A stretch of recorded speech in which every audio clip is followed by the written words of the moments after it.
This is Doug Walker. You're watching The Crazy House, Crazy McKormik.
Holy shit, that's fucking bright.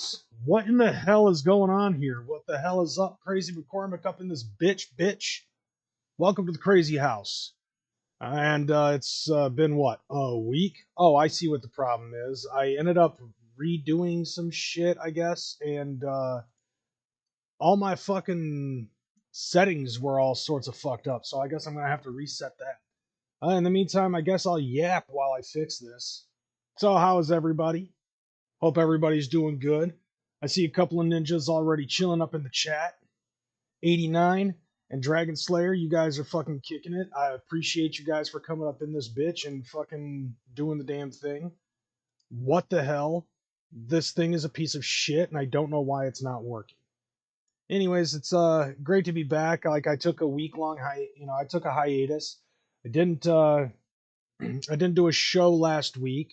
And it's interesting to me just the fact that there were some ninjas that don't like me, yet seemed to have something to say about it just on their show, which I thought was interesting because it's like I thought y'all didn't like me. If y'all don't like me, why do you watch? You know, it's as simple as that. Like it's like if you don't like me, don't watch me consistently. It's just common science, you know. There's a science to that. But anyways, yeah. So the reason why I took last week off was exactly Mr. Rotten Treats rent fucking free. What up? What up? What up?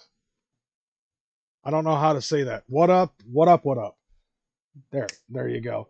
The intro music reminds me of Doom Game. That's right. Where is my fucking cat? I feel like that might possibly be the premise for what it is. But anyways, if you think for a second that I'm going to have like some big, huge, epic fucking show because of the things that I missed and things that like had come to pass, you're sadly mistaken because I didn't pay attention at all to anything going on Juggalo wise like I normally do, and on top of that, like my day today has been slathered with well, I'll show you reorganization. So I ended up reorganizing all of my stuff with my video games and shit like that because I got a new one. I ended up getting a new system. The new boy is actually sitting over here, and I actually got two. So if you follow my Instagram, you'll actually see what it is. And I think if you follow my public figure page on YouTube, on Facebook as well, you'll see clearly what it is that I ended up getting. I got a TurboGrafx 16 and I got a JVC XI, which for you nerds that aren't nerdy enough to be on my level, what a JVC XI is basically JVC, which is the company that is most known for Kenwood stereos, boom boxes, televisions, phonographs, records. The reason why the format war of the 1980s between VHS tapes and Betamax existed. And we also know that they won that war because Betamax phased out. Um, they ended up doing a partnership deal with Sega at the time that Sega Genesis and Sega CDs were out. So in 1994, the year before the 32X came out, they released a system that is a Sega Genesis and Sega CD all wrapped up into one. So I finally got a fucking Sega CD. You know, so and on top of that, it actually came with a controller, which I have sitting here still in its fucking used bag. But what makes it unique is the fact that it's a 3-button controller and it has the JVC logo in the middle, right? As opposed to a Sega Genesis controller, which for the most part, like, I mean, granted, this one is the one for the Mini, but it does look exactly like the Sega Genesis 3-button controller boy, because that one originally has this is the old school Sega Genesis logo, and then you have the 6-button controllers, which my authentic one only has Sega on it. So that thing, like, I'll put it to you this way: between that and the JVC XI, and also the bundle came with one game, which was called Secrets of Monkey Island for the Sega CD.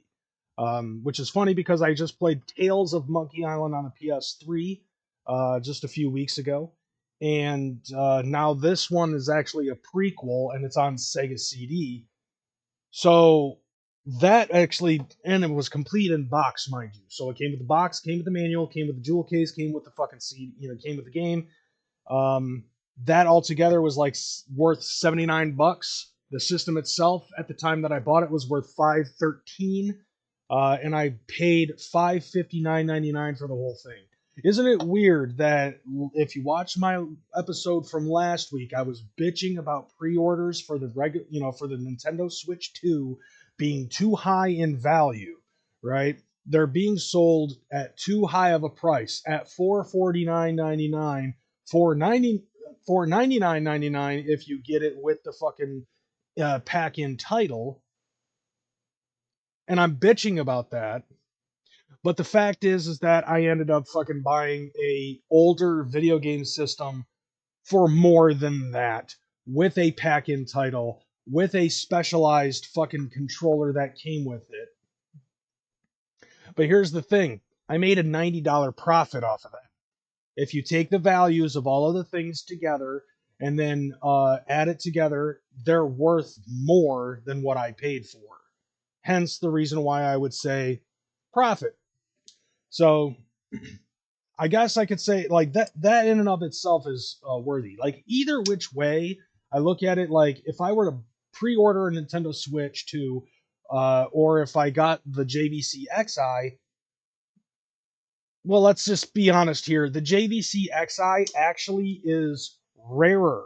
There's only 500,000 of these motherfuckers walking, roaming around the country, if not the world. And I have one.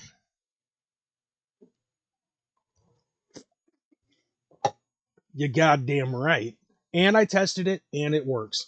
Now, I spent the whole fucking day, like, after I picked up my son and went on visitation, I basically fucking spent the entire day rearranging my video game setup. It doesn't look any less of a fucking, like, it doesn't look any less of a possible house fire where all of my stuff is hooked up. You know, like all the wires are all over the fucking place, but at least nothing's frayed, and I can actually fucking do some shit. So I had to set everything up. I had to test run everything, the whole fucking 9 yards in the shebang. And that was just today. Last week I ended up taking the day off because it was not only 420, Hitler's birthday, and Easter, but it was also fucking WrestleMania weekend. So I had a lot of stuff on my plate. I actually watched night one of WrestleMania while I was fucking at work, because I also had to work on Saturday since we took Friday off for Good Friday. And then, of course, Easter Sunday, night two of WrestleMania 41. I was like, dude, I don't care about the fucking show, like, in all honesty. Like, WrestleMania supersedes everything, especially with this new era that we're fucking in. We're in the fucking, like, we're in like a second McMahon Helmsley era, and it actually works. Like, whatever Hunter is doing, I applaud. You know what I'm saying? And I'm happy about the results of WrestleMania. I love the fact that WWE is on Netflix. Uh, you know, because like here's the thing. Like when it was on the WWE, when they were doing pay-per-views or PLEs only on the WWE network, or when they do them on Peacock, or you know, like you would have like the episodes of Raw and SmackDown on whatever television show, it would only appear on either the WWE network or Peacock. Like you had to wait a month, and if you wanted to watch Raw, like you could wait until Tuesday, but you would be getting a shitty version of Raw on Hulu sometime on Tuesday. I don't want to watch that. It's also very interesting to say that even my fucking villains, my own personal fucking villains seem to also like wrestling. Like there's a lot that me and my villains have in common, except for who I choose to be friends with. That's the only problem that people seem to have with me. I don't care. I don't give a fuck. Fuck it. Whatever. Let's see. That was a good opening in my view. Now I'm gonna say this. I don't have a whole lot of shit going on with fucking Fago lovers because I didn't pay attention. I wanted to talk about some other shit. So we have so just like in Final Fantasy VI, we have an option of 3 different things that we can fucking talk about as of right now. And I'm going to leave it up to the first person who answers. All right. So we have our Juggalo shit that we can talk about. We have our WrestleMania shit that we can talk about, or we have video game shit that we can talk about because we opened up Pandora's box for all 3. So the first person is going to be the first person to choose. Juggalo shit, wrestling, or fucking, or whatever. Okay, I'm seeing Juggalo shit from Mary Jane Monarch. 48 bikinis, jug shit, Ninja with a pencil wants to hear jug shit. All right, so here's the jug shit, and it's not necessarily news because I didn't jack anything from fucking Fago Lovers. All right, I wanted to point out this. This is actually some dope shit, I personally think, but this is like some really fucking dope shit. The boys over at Deck One Delt, I think it's just Chris that's doing this. I'm not 100%. But let's just go ahead and change the channel. And Homeboy's doing fucking AI garbage pail kid shit. And so so we're gonna go down the line because there's a lot of these. All right, like there's a lot of these fucking things, and I think this is a cool as fuck thing that these boys are doing. So they've got a couple of them that they start off with. So the first things first, we're gonna go through them all because there's some dope shit. All right, first and foremost, we have the Homeboy Carver from Deck One Delt. Right, so they did ones of themselves. All right, now you have just Chris riding a two-headed goat. There's Ouija shit. He's going after fucking hot pockets, and that looks like a tamale, but whatever. You know, like these are fucking like, dude. If you remember Garbage Pail Kids from back in the day, like you can see how I'm fucking geeking out because I like Garbage Pail Kids were a fucking awesome thing. Like whether it be the fact that they were trading cards, the fact that they were gross, or fucking stickers that you could put, like you could do whatever you wanted with these fucking things. Like it was great, dude. It was the fucking 80s, and the 80s are awesome as shit. Like I love the fucking time of yesteryear, and the idea of making these guys as their own Garbage Pail Kids cards was so fucking dope. So now you have Don Mega, which yeah, that is exactly Don Mega right there, eating a fucking wet ass looking pastrami sandwich. Like, dude, like that's fucking dope. Like I love that. There's a little fly on the wall right here. Like these are fucking fresh. Now you got Keezy. Now this one I thought was weird. It's like, okay, why is the mouse connected to the microphone? But it's nevertheless pretty fucking fresh because like the dude, like, and dude, his beard is a lot grayer than it actually is in real life. I'm nitpicking, but it's just for this it's just for the sake of the entertainment, right? Okay, so for some reason I'm still let's see if I can fix this. I'm still trying to see if I can fix the shit. I'm not sure. My fucking, I'm bright as shit. Like let's just, you know what? Hold on a second. I'm still bright as shit. All right, so let's keep it going though. Now you've got some other ones. Shit's dick. So I don't know if this is like a side character or something like that, but like this one, as opposed to like, okay, so Keezy's the first one. I think that's actually got a border. Because yeah, if I remember correctly, the original Garbage Pail Kids trading cards did have a border for the whole sticker thing. And then this one actually looks a little bit more fucking grody on the sides. I don't know if that's supposed to be like, yeah, I mean he's wearing a luchador mask, so definitely got to be in some sort of a wrestling ring. And I think that's fucking fresh. And you see some of these people are actually, taking a look at it and laughing and having a good time with it. And then Deck One Dick. I don't think I've seen like I don't I have to admit I don't fully 100% watch Deck One Delt all that much. So I don't know who Deck One Dick is. Oh, it's coming, I'm sure of it. Because like after this first wave of Garbage Pail Kids, then other people started wanting them. And I think that's when you start getting more of these. So now you've got the homie Danny Dollars, So like some homies started getting their own fucking garbage pail kids, and this is actually starting to fucking uh it's starting to fucking become a thing.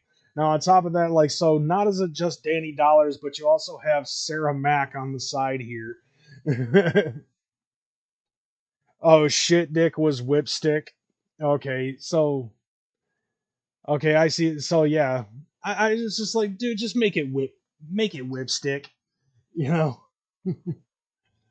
But yeah, so like I guess this is yeah, Danny Dollars right here. So yeah, so you've got some other homies that have gotten some. That's kind of a spoiler right there. But Hack Benjamin ended up letting Danny Dollars know what's good. Danny Dollars liked that. But then you've also got Rebecca Old, Sarah Mack, and yeah, those that definitely it can be Sarah Mack because look at that bootay. She's got some fucking cake on her, and that's well represented in this photo. But then you've also got, let's see, Zach the Terror, who's for some strange reason looks like Chris Jericho in a hoodie. He literally looks like Chris Jericho wearing a fucking hoodie.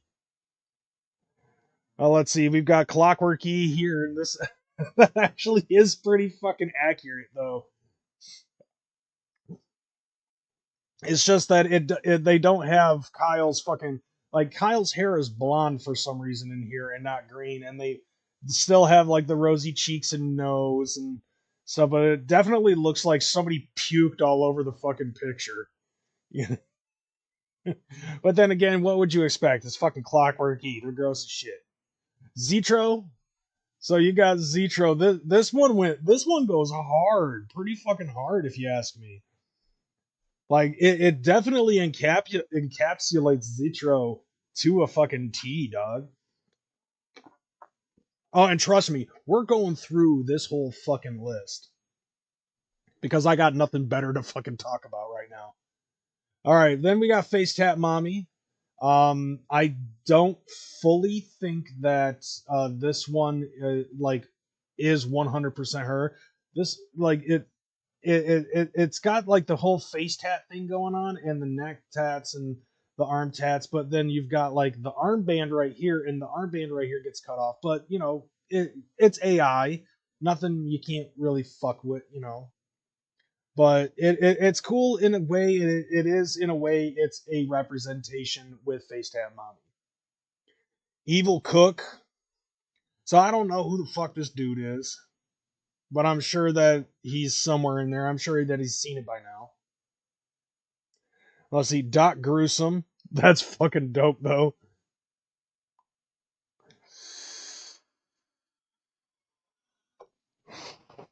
That's pretty fucking dope. Got the ski, you know, got the mask, they got the zipper fucking going on, everything.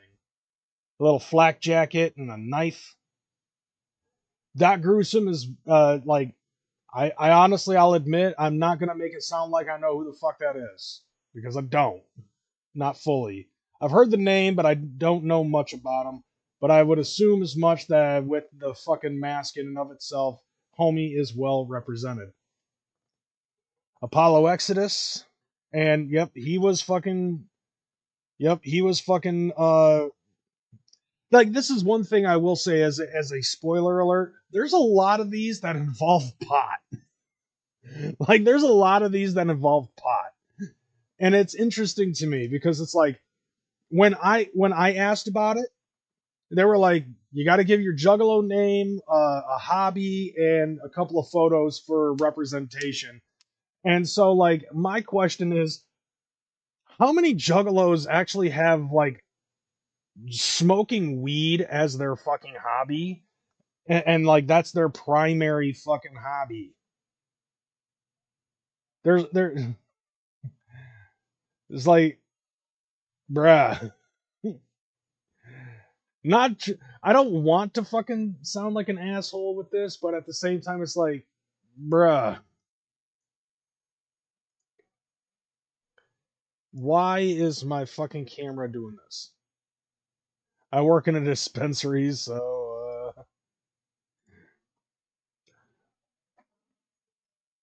All right, so I think in order for me to fix this, I might have to deactivate it off of.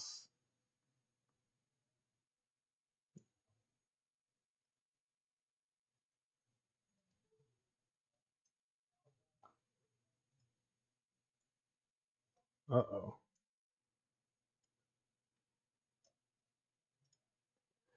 Oh, dude, it's I can't even deactivate my own fucking Elgato. So I'm on, and yeah, believe me, I'm trying to change it up a little bit. So something's happening. Anyways, yeah, let's go ahead and go into the next one. All right, we got McNasty. So somebody ended up fucking hitting up McNasty, and McNasty like this is like getting into a battle rap in this little fucking Cabbage Patch doll in a fucking tracksuits crying. Like that's fantastic.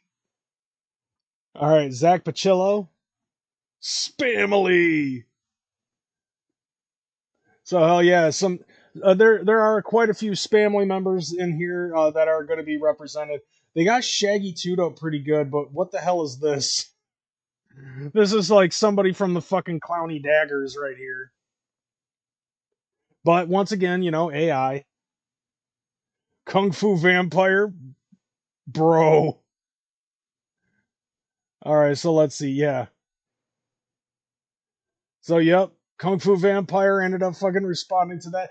Dude, that is like fucking fantastic. It's got his fucking hair and everything. So his hair's done right. He's got vampire teeth. He's dressed exactly like how I would expect Kung Fu Vampire to fucking dress up. Like just straight fucking pimpery.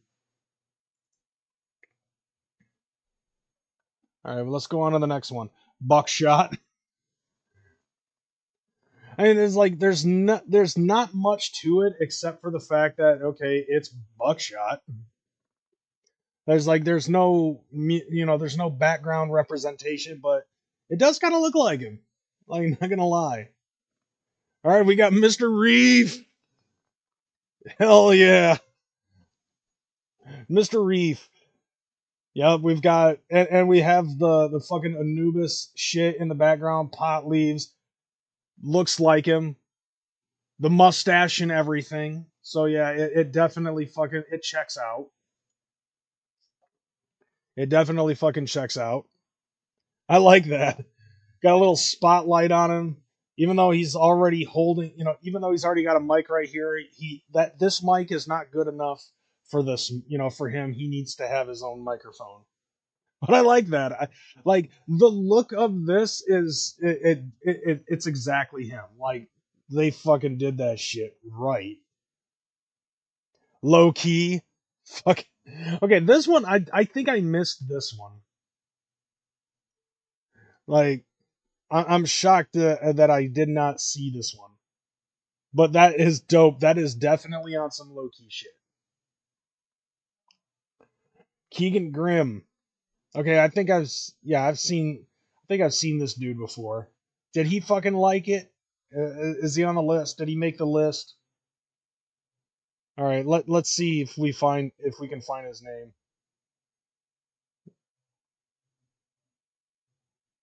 Boom. Yep. So that's pretty fun. Gospel. This, the apparently this religion does not know how to spell God's gospel. All right, here's another one of this one's more accurate of the super famous Fun Time guys. So that's actually this one's a much better fucking looking Garbage Pail Kid, and I like the fact that they ended up getting like one together. So it would make me wonder if if there's going to be like another one that's separate. Siamese Goat God, and dude, that's great that they're actually Siamese and they like so they're conjoined at the fucking stomach. So yeah, cartoon and Enoch, and they have goat legs. That's fucking fresh. I fuck with this. It's fucking awesome. All right, NGS. So that's actually pretty cool. NGS, like I've never heard of NGS, but I'm not saying that it doesn't exist, but that's actually pretty fucking cool. So yeah, they got yeah. So Declan Dell ended up like pinning uh yeah NGS, and NGS likes it, and that's about as much as it goes. But I like the design of this and the skulls and all of this. It's fucking dope. It gives it definitely gives off like a King Diamond kind of vibe. That's why I can fuck. That's why I feel like I can fuck with this. All right, now I have Al Azul Elu.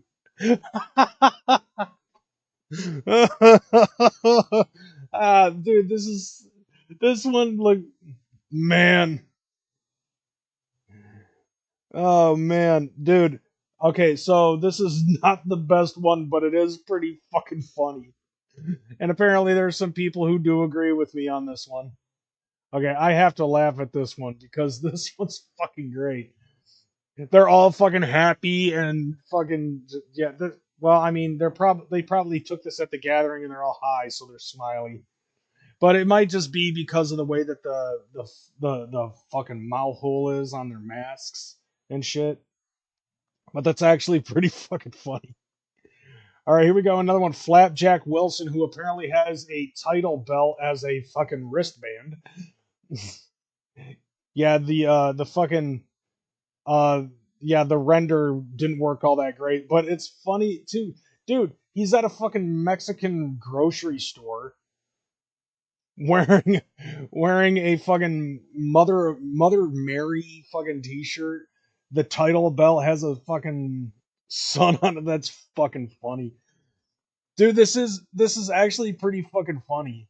Like just because of the way that the artist rendering fucked it up. However, at the same time, like it does look like Flapjack. All right, something out of nothing. So SON's got one of his own. That's funny is he's getting ready to battle the devil shirtless.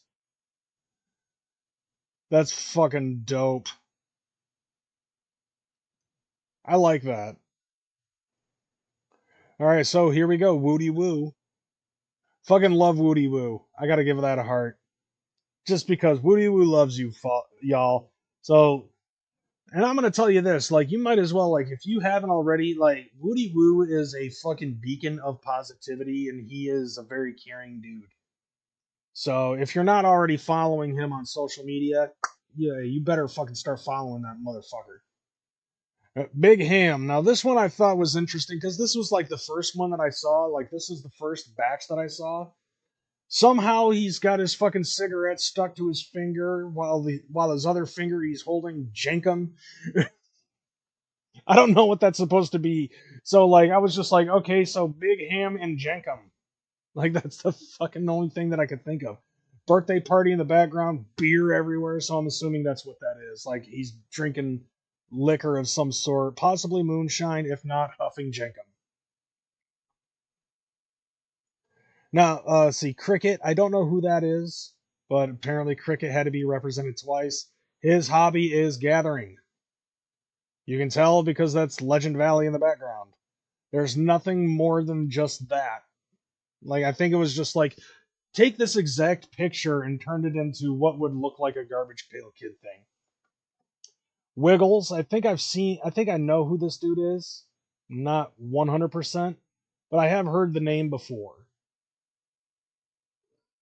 So, like, his hobby is Chapter 17, listening to Chapter 17, staring at his fucking big ass chain in his bedroom or something. I don't know, but I like the dread look and like the thing though is like this doesn't look too much like a Garbage Pail Kid. It looks more like it's a an artist rendering, and it does fade away from the whole Garbage Pail Kid thing look.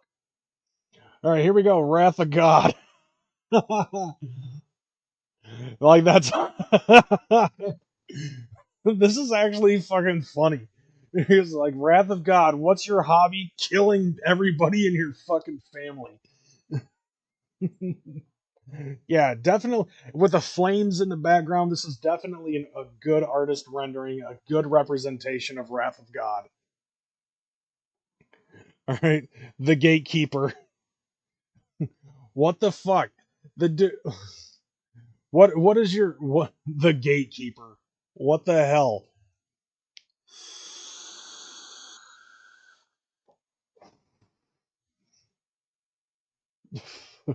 Tis but a flesh wound is the only thing that I can think of. I have bested you. No, you haven't. But you're missing an arm. No, I'm not. It's right over there. It's a flesh wound.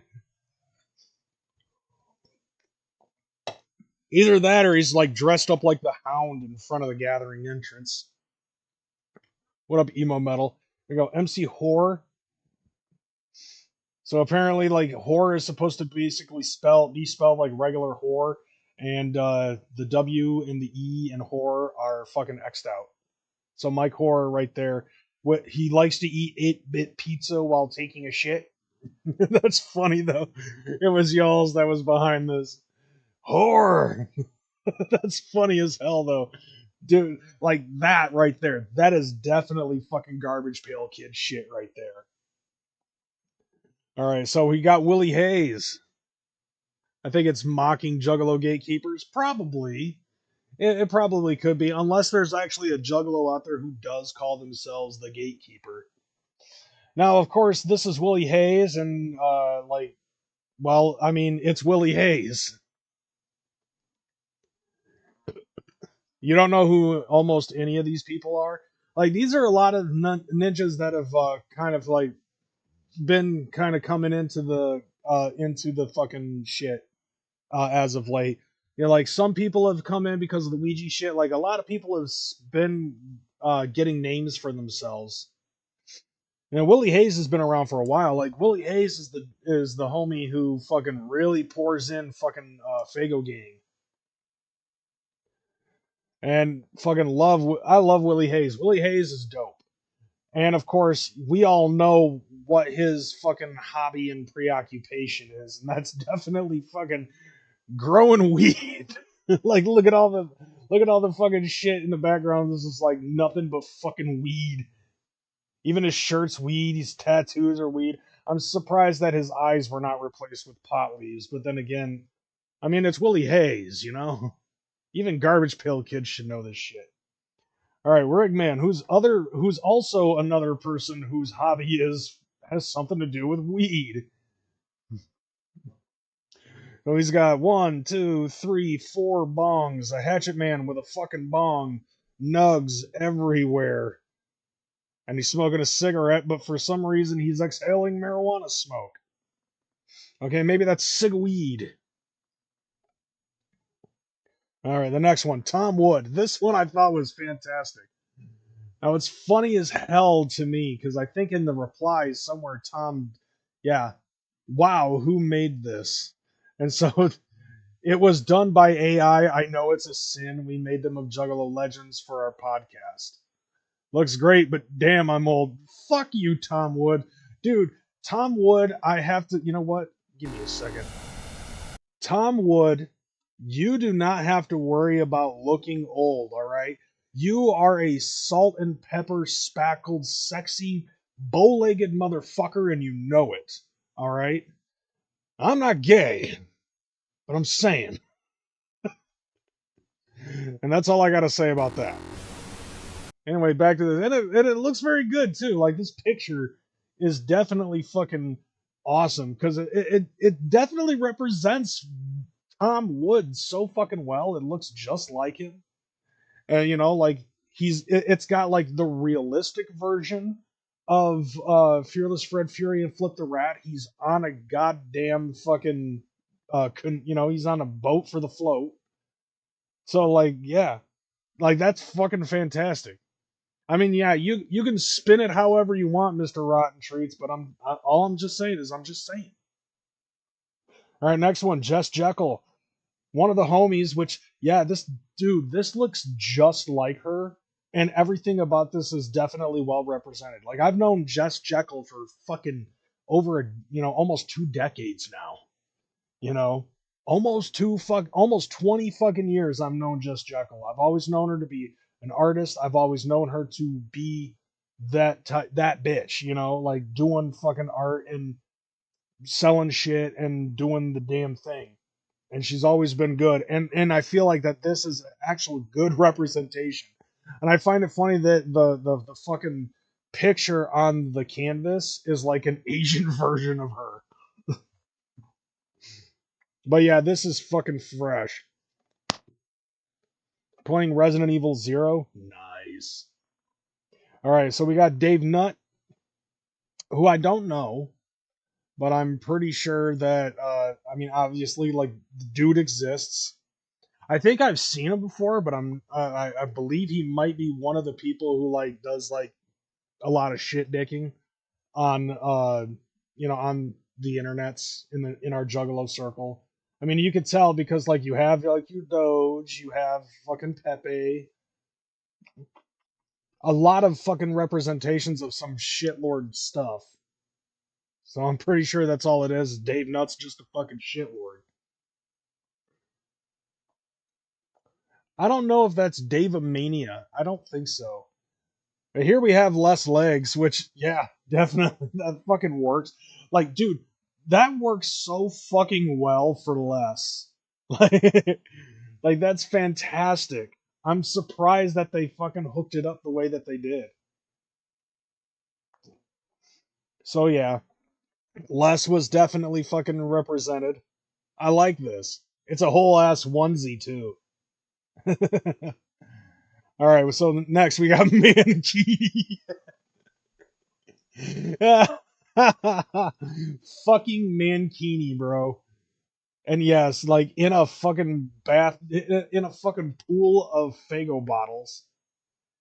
That looks so like this one looks like, you know what this looks like? This looks like the Mad TV version of Mankini rather than the Garbage Pail Kids version of Mankini.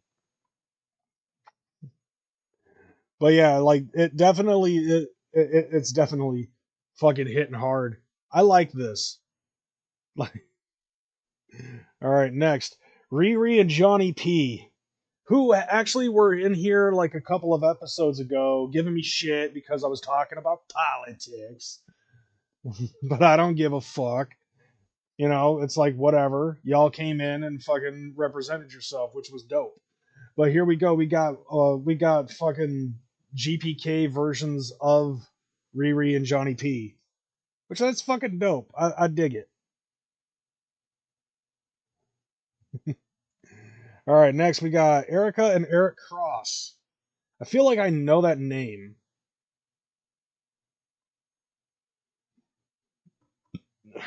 But I don't fully know who the fuck.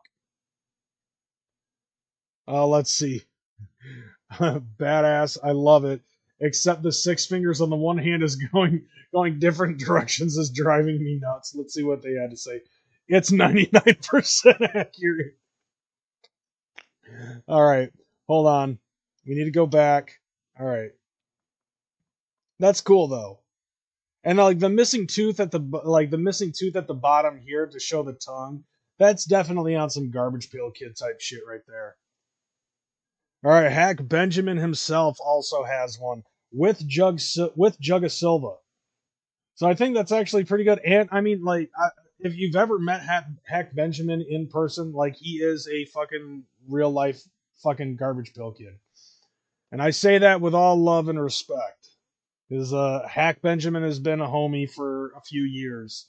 And yeah, I love the fact that he has his own Jugga Silva. Like, there's videos that he has on Instagram where it shows him fucking breaking shit because Jug Silva is that fucking thick and heavy now.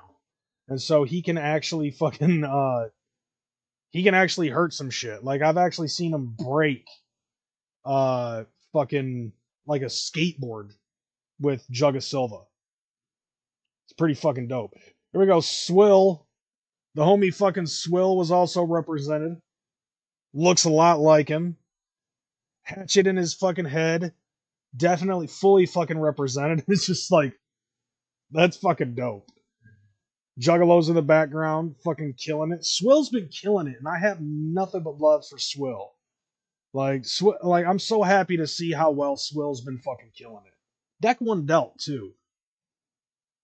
All right, so here we go. We also have Swill's sis Jess. Spin the fucking wheel, bitch. Like, yeah, Jess Jekyll said it was fire, and I replied by saying, yeah, but I'm not spinning the wheel. Like, I'm not spinning. And then, like, when I ended up realizing that, I'm like, okay, wait a minute. Wait a fucking minute. That Jess is the chick with the fucking wheel at the gathering. All this time, I never fucking knew. But it definitely looks exactly like that chick. So, like, because I've only met her one time, I think, and that was at the gathering in 2021. So, like, I can now see who the fuck it is and like what's going on here. I'm like, I'm still not spinning the wheel. Like, fuck you and fuck the wheel. I'm not spinning the wheel because I know what happens. Not to mention, I've gathered longer than the wheels existed. So I think I'm fucking grandfathered in. All right, Lenny. Just I love how it just says Lenny. Okay, Lenny, my boy. Like, dude, who the fuck is Lenny? Lenny just comes off like your typical middle-aged juggalo that is drinking, smoking pot, and doing nitrous. Like that is your average fucking juggalo, gathering juggalo. Like that is like Lenny looks like your average gathering juggalo. All right, Plant Man. I don't know if that's who I think it is, but yeah, the Juggalo Flea Market. Okay, no idea who that is, but I'm assuming that's supposed to be Blunt Man instead of Plant Man. I'm just assuming. Ms. G. I feel like I've seen her at the gathering before, but I'm not 100%. She looks like this looks familiar, so I've probably seen her around. Reki, or is it Reiki? Not 100%. How does it say Shotzi Taylor? Oh, okay, that's not who I think it is. Anyways, yeah. So another once again, like I feel like I've seen that chick before. Which camp? Which camp are you in? It doesn't say. Oh, well, I'm not gonna ponder over it for too long. There's too many of these. Scrubby Po Pimpin'. That's pretty fucking dope. Like, dude's a fucking gargoyle. That's fantastic. Like, I like that. All right, Chew. And I think this is the most recent uh setup. So this is interesting because like the dude has a good thing. Like one of his hobbies is horror movies and going to clown shows. Return of the Living Dead. That's pretty fucking dope. For some reason, it looks like a shit demon coming out of toxic waste, but has the head of a wolf man. Gotta love artist. Gotta love AI artist rendering. All right, next one, Chef Jester. Okay, I don't know who that is, and it's like nobody's fucking saying anything about this. Scumbag Fred. I mean, these are newer ones, and this is another one I don't know the name of. Fun size. Okay. So, look, obviously this chick is into fucking tarot, and that's what it's showing right here. She's a tarot reader, which is cool. Like I definitely fuck with tarot. Oh, look, it's me. And take a look at what's in the fucking background. Like, it's a fat-headed version of me being fat. Like, but nevertheless, though, I dig this. I love the fact that I'm wearing a fucking Malenko shirt. Like the jersey has some form of clown on there, but hey, this right here is the bits and pieces of the whole shebang. This right here is the fucking Nintendo, with with the video games in the background right here, and then you've got a fucking 1980s ghetto blaster. It even has like a little tweeter right here. Like this, I thought was dope. Like I'll tell you this. We went through two other versions of this before we decided on this being the final product. And I'm sure that other juggalos, other ninjas that they've talked to have been, had to go through the same shit. But I'm happy that this was kind of like, I'm honestly happy with the product, and also the fact that it doesn't show any gray hair. But yeah, it's definitely well represented because there's a fucking Nintendo. Like when you think gamers and stuff like that, like especially in retro gaming, like that's what I want. I want people to see, if they see old school retro games, I want them to see me because, well, it's fucking me, you know? All right, we got some more Poncho the Bong dude, which I think, yeah, I've seen this dude before. So yeah, Poncho, he even thought it was fucking awesome. Yeah, that's the guy with the big fucking bong. If you've been to the gathering, you've seen that dude with the big fucking bong. That's the guy. And I've met him only once, and I think that was like 12, 13 years ago. All right, but I remember the bong. Everybody will remember the bong. Bonehead. All right, let me hear my ninjas say whoop. And the one, and he's in a telephone booth and he's got a fucking Air Jordan. Now, I don't know who this guy is, and there's really not a whole lot of story that I see with the garbage pail kid picture, but I'm not gonna hate on it, All right, next Rev Finesse. Not much to fucking do here. All right, Trey Fam. So it's like a whole family of people, and they're all fucking clown the fuck out. It's a whole Juggalo family, like literally a Juggalo family. But yeah, Mike Trey. There's a couple of people that I need to see of these Garbage Pail Kids. I'm not gonna lie. All right, Pungent Beats. So wow, that's actually pretty fucking cool. Because like it's like you don't see very many people that are producers, but that are like this is like the first producer one, and it's like it looks like the dude is well within his element. Not so Cash. Aw, dude, you're wearing a twisted hat. What the hell, fam? But I like this. Like got smoke coming out of his ears. He's ready to brawl. He's got skin tags. He's drowning in fucking acid in a dump station or something, in a landfill. That's dope. Grim smiles from Dead Canvas, and it's like, dude, this is like a full blown He-Man looking acid trip. Like the back here with the skulls and shit like that, it just literally looks like a. I'm guessing that some of the people are newer juggalos, probably, and some people that like not for nothing, but there are juggalos that have been, you know, getting their names out there, which is dope. Maggie Ann. This one does not look at all like a Garbage Pail Kid. It just looks like a regular person's head on a Garbage Pail Kid body. Once again, gathering of the Juggalos.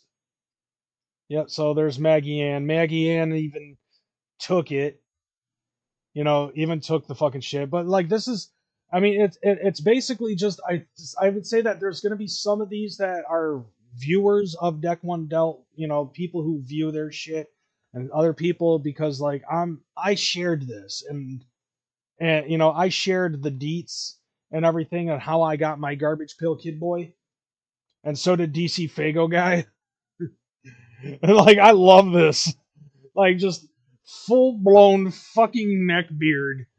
DC, like it's neckbeard version of DC Fago guy. And it's like it actually looks like a fucking Garbage Pail Kid,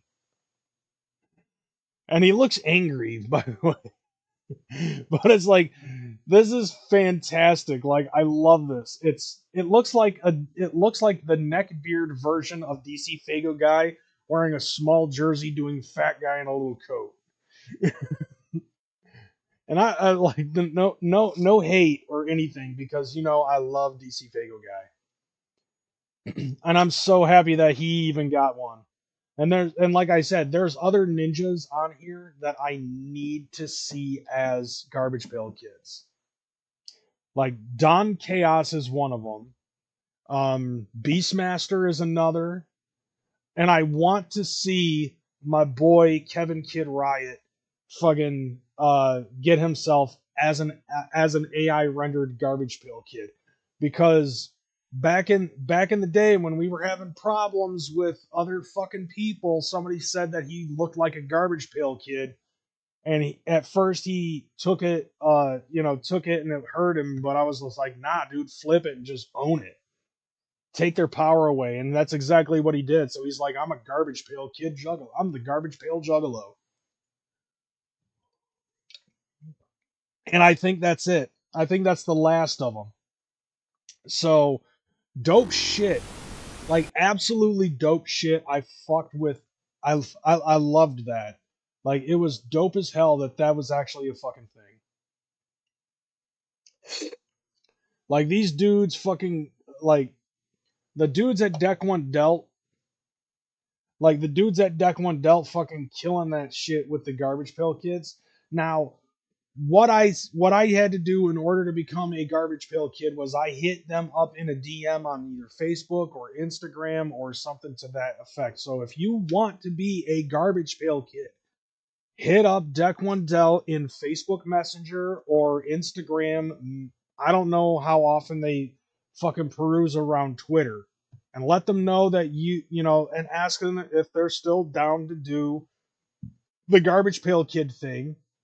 And if they are, then they'll tell you what they need. Like what I needed to give them was my Juggalo name, what my hobbies were, and a couple of pictures for reference. Like try to get a good picture, and if they, like also give them permission to fucking peruse your Facebook. If they feel like that they can go in there to fucking do that shit.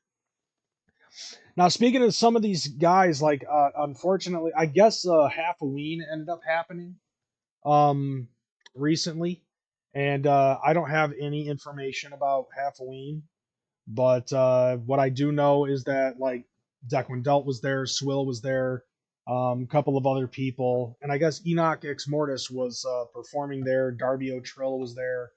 I guess he was there for a performance as well.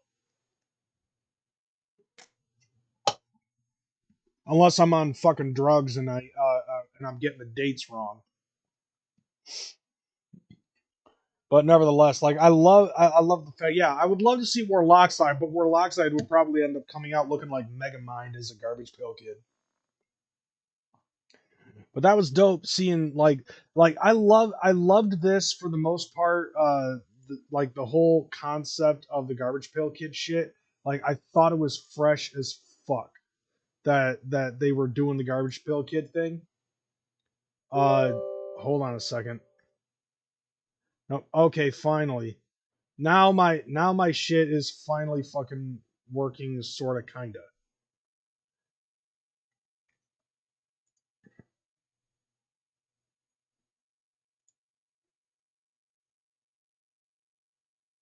What the hell?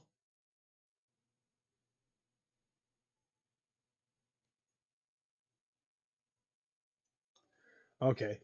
So I don't know if something happened just now, but I'm trying to fix my fucking camera. So give me a second. I'll just try to keep talking in the process while I'm doing this. Um. Okay. Let's see if that fixes any problems.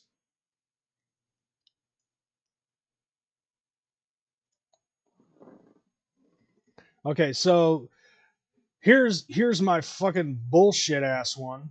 Like this is like this is my piss poor fucking camera. But yeah, like I want my boy Warlock Side as a Garbage Pail Kid. Dude, there's a lot of people that I would love to see as a Garbage Pail Kid. Like I think that the Garbage Pail Kid thing is pretty fucking dope. So yeah, hit those guys up. Okay, so we've got two more fucking topics of discussion that we can fucking talk about. We got yep, so we got the wrestling shit and the video game shit. So first come first serve, who wants to hear what about what? Yep, I'm leaving it to y'all to fucking to decide. We want to talk about wrestling or we want to talk about video games.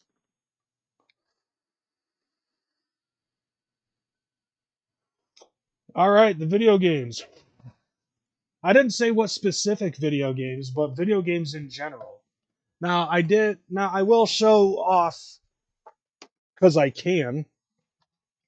I will show off the TurboGrafx 16 because I actually did get this.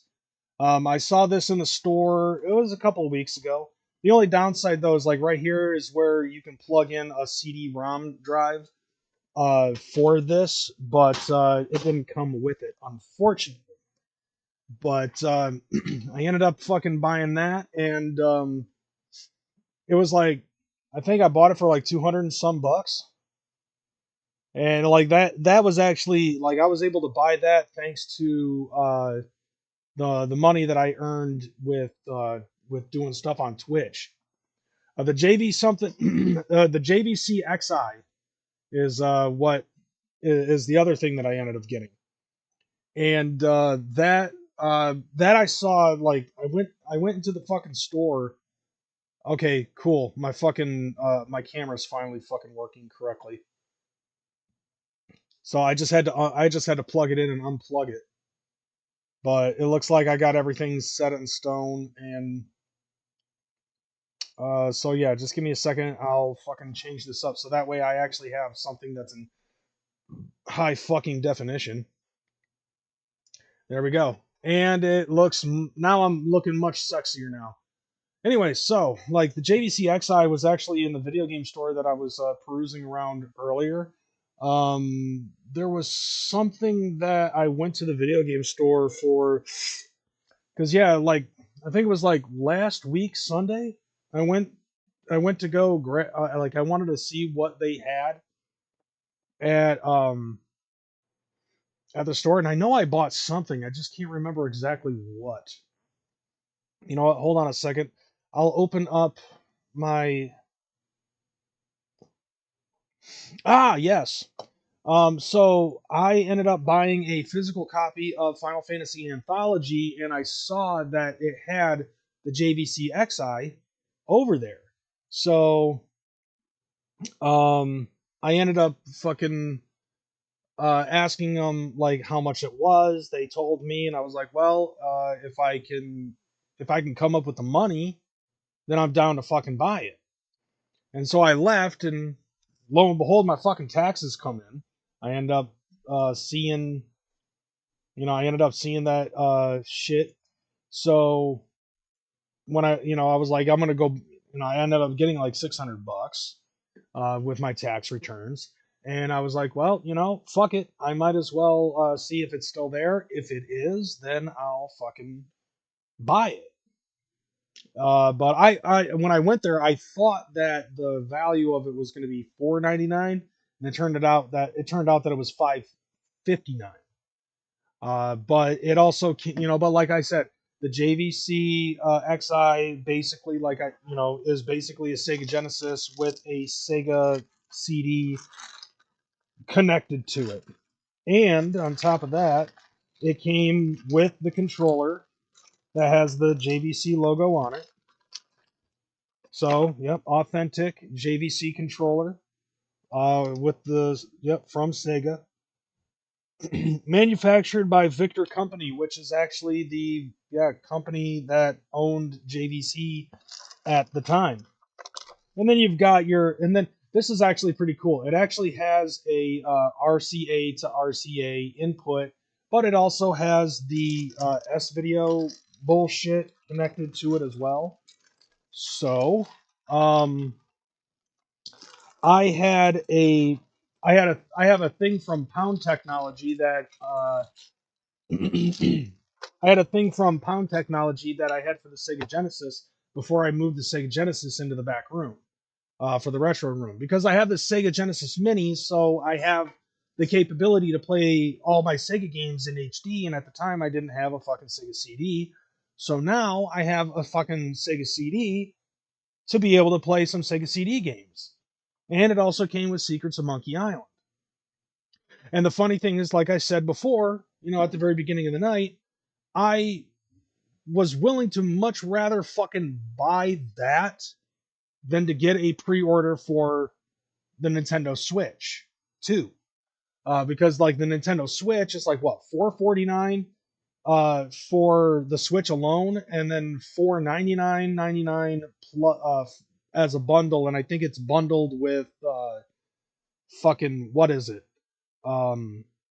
Super Smash, like a new Super Smash Bros. Game or a new Mario Kart game or some shit. So I don't know, tell me if that, tell me, is that a good move on my part to spend more money on an older system than to try to get the pre-order for one of the newer ones? And I think that I made the better decision because I already bitched about the fucking Nintendo Switch beforehand, with the whole pre-order issue, the price markets, like how much the video games are going to be, like it's all bullshit. But yet here I am. I'm the type of guy that's willing to spend $2,000 on a fucking video game cartridge rather than spend $90 on a fucking video game that's brand new. But that's because I know that those games will eventually decrease in value. The reason why the video game that I bought is worth 2,000 is valued at $2,000 is because it's actually worth the money to get it because of its rarity. So if people just did not buy the shit that's coming out now, the value of it will go down. All right? It's basically you got to play chicken with Nintendo because Nintendo is basically trying to say, "Look, it's going to be this price and fuck you if you don't buy it." Well, what if we don't buy it? Okay? If we don't buy your shit, you are financially fucked. And you have no choice but to decrease the value of the video games now in order for you to sell your shit. I mean, it's common fucking knowledge. It's obvious logistics. So why Nintendo thinks that, but you know what the sad thing is that we as Americans, we want shit now. But we as Americans are stupid enough to buy the shit now and get fucked now. Okay, it's like I have not bought a brand new video game system since PlayStation 3. And I do not buy new systems anymore because of Xbox 360. Like, that's just how it is for me. The reason why that is because if you wait at least a year, newer systems that come out will be will have a better firmware. You know? Exactly. Like brand new systems brand new systems are more susceptible to the red ring of death. Especially with Xbox. Brand new systems are more susceptible to the red ring of doom or the red ring of death, depending on how you look at it. I think it's the red ring of death, and then for PlayStation, it's the yellow light of doom. For PCs, it's the blue screen of death. The dreaded blue screen of death. But like, still, see, like here's the thing, and this is so fucked up. We live in a world now where video games and video game systems and anything else that needs firmware or patch updates and stuff like that, dude, this is the reason why I stick to retro games for the majority of my game playing tenure, is because nowadays you have systems that fresh out the fucking gate have a high chance of getting bricked. Don't want that. I don't want the fucking shit to be bricked when I fucking open up the package. I don't want to open up a brand new system to get a red ring of death. All right. And when I bought my PlayStation 3, it was the 80 gig boy. All right, the one that was backward compatible. And while we were waiting for the guy to pull it out of the back, another person was on the phone talking to somebody else saying that they bought their son an Xbox 360 and they plugged everything in. It didn't even turn on. It didn't even show a red ring of death. All right. It literally did not turn on. And now the kid was stupid enough to crack open the motherfucker and find out that parts were missing. But like the only way that he was able to figure out that shit was to actually void the warranty. So there was nothing the store could do about it. There was nothing that Xbox could do about it. Dumbass kid fucking voided the warranty. He basically made his mom fucking waste like $300 on a fucking video game system. But upon hearing that, I was like, my ex-wife, we were married at the time, she was warning me that I shouldn't buy the video game system from here because of what she was hearing. And I was like, honey, I'm going to tell you this, okay? One, I'm buying a PlayStation 3. They're talking about an Xbox.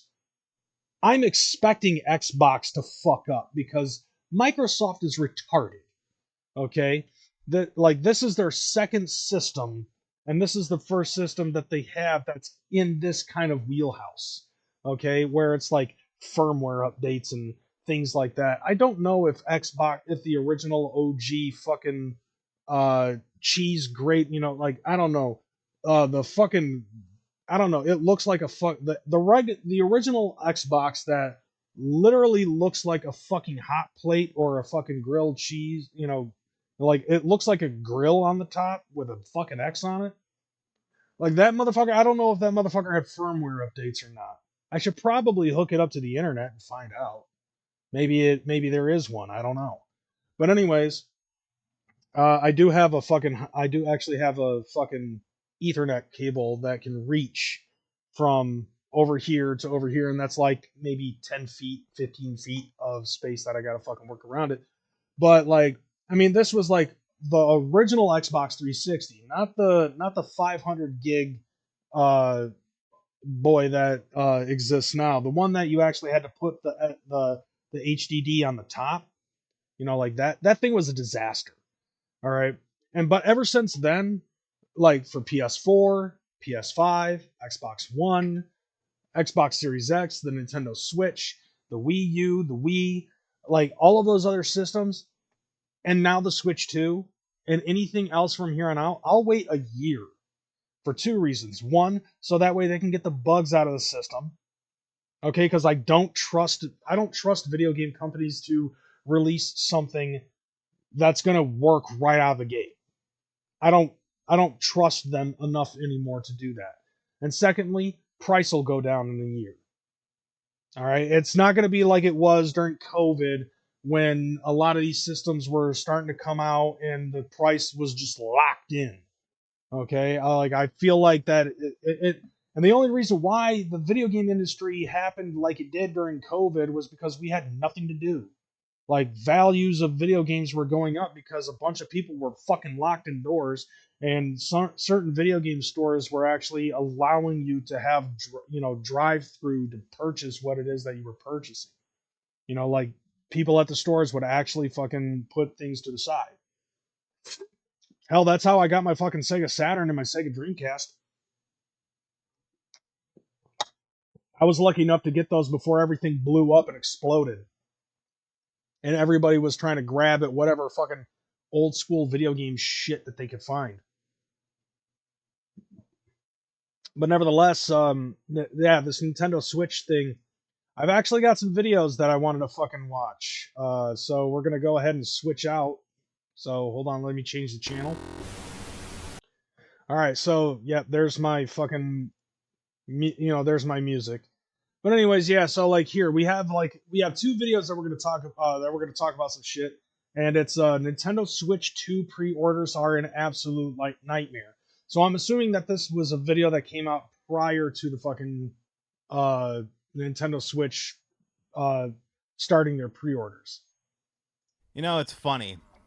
Initially, I filmed this video and it was going to be like a two-parter. I was going to have, kind of explaining where I planned on pre-ordering the Switch 2 from, my hierarchy of websites, because I felt kind of confident about this. You heard so much from Nintendo about, we're going to have so much stock, this, that, and the other. And so I felt pretty confident about this. My hierarchy was Walmart, then Best Buy, then Target. Why would you put Walmart at the forefront, bro? Walmart, fuck Walmart. All right? For me, when I do a loop for video game stores and stuff, I would try Disc Traders in Kentwood, Disc Traders in Granville, the Gaming Warehouse in Granville. Let's see. And this is just for a loop of retro games, right? We have 5. As far as I know, there are 5 used video game stores that are around here. Those are 3 of them, and then you have Vidiots and what used to be Play and Trade. Play and Trade went out of business, so now we're down to 4. Right? We used to have 2 different places for the Gaming Warehouse. So we had one in Kentwood, we had one in Granville, we had one in we had one Disc Traders in Kentwood, one in Granville. The ones in the 2 stores in Granville are actually not that far away from each other. But I would trust Disc Traders of either location before anything else. And the reason being is because they had the best fucking deals, and the one in Granville has more games. Then on top of third place would be the Gaming Warehouse. 4th place would be, I would check eBay before I went to before I went to Play and Trade or Vidiots, because both of those stores fucking overprice everything. And I'm looking for deals, man. I'm not trying to look for a store that's actually going to try to fucking sell an item for more than what it's being valued at according to price charting. Sometimes you can go to Vidiots and you can get a done deal. You can get a video game for a decent price, but for the most part, I avoid that place because it's just a bunch of grifters on the west side. Nevertheless, though, Walmart is barely ever in my fucking wheelhouse when it concerns pre-ordering anything. All right, I'm gonna go there, and if they have a fucking video game that is popular, that is on sale for $20, then I'll fucking buy something. Otherwise, I'm there to possibly get a fucking external hard drive for one of my bigger systems. But even then, I'll go to Best Buy first before I get anything there, at Walmart. And besides, with everything that's happening with Walmart, according to the tariff situation and shit like that, fuck Walmart. And by the way, speaking of the tariff situation, I'll talk about something about that a little bit later. I will say this, though, it's now basically becoming a little bit difficult for me to be able to buy some shit that I want. And I want to tell you guys my story, my nightmare story about trying to get Nintendo Switch 2.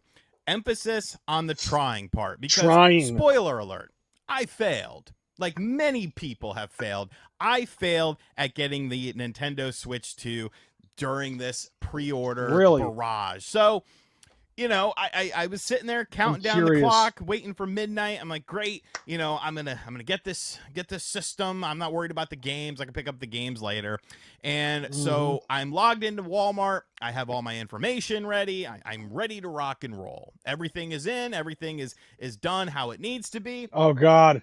And you did what most people try to do for the fucking gathering of the Juggalos when we're trying to when everybody's trying to fucking get ready to do the fucking like trying to buy the fucking big ballast sites and everything. Like you're trying to go the day of to pre-order, you know, to pre-order and book your fucking shit.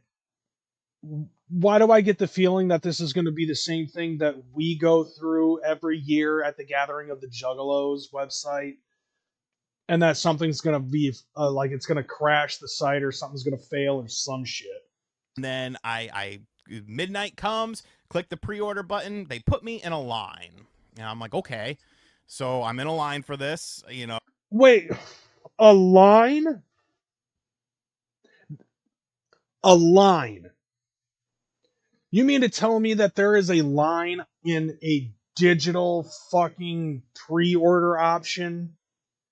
Kind of like how back in the day we would go to the mall in, like, dude, back in high school, we would go to the mall to fucking pre-order games like fucking Grand Theft Auto. And there would be a line at the GameStop. Like the GameStop at the mall would close at 9 o'clock. And people would start coming in at 11 o'clock to start forming a line to the GameStop so we could pre-order Grand Theft Auto or pick up our pre-orders for Grand Theft Auto, whether it was like 3 or Vice City or San Andreas. We all ended up doing that shit every year for fucking pre-orders. Like every time that there was a dope-ass fucking game coming out, we would be at fucking GameStop waiting until midnight to set up pre-order, you know, to like pick up our pre-orders and shit. And now you're in a fucking line on the internet to fucking pre-order your shit? Are you fucking kidding me? God, I'm glad I don't pre-order shit like this anymore. This is fucking ridiculous. Oh, they must be coming up on me at some point in time. Let me try to go to Target's website. I go over to Target's website. Target's website lets me put one into my cart, and then I'm going through the checkout process. Once again, much like Walmart, I have everything loaded into Target's website, so I'm ready to go, and I get through the checkout process, and then it stops. And it's like, there's an error, and I'm like, there's not an error. What the fuck are you talking? There's no error here. No, the error is that you're trying to fucking pre-order a video game system on the internet. Okay, I've looked through this. All the information is correct. There's no error. Oh, it's a website error. So I'm like, fine. Oh, yeah. How much you want to bet he got gathering? Like, just like how I'm fucking talking here. He got fucked over by the website because the website is acting like the fucking gathering website.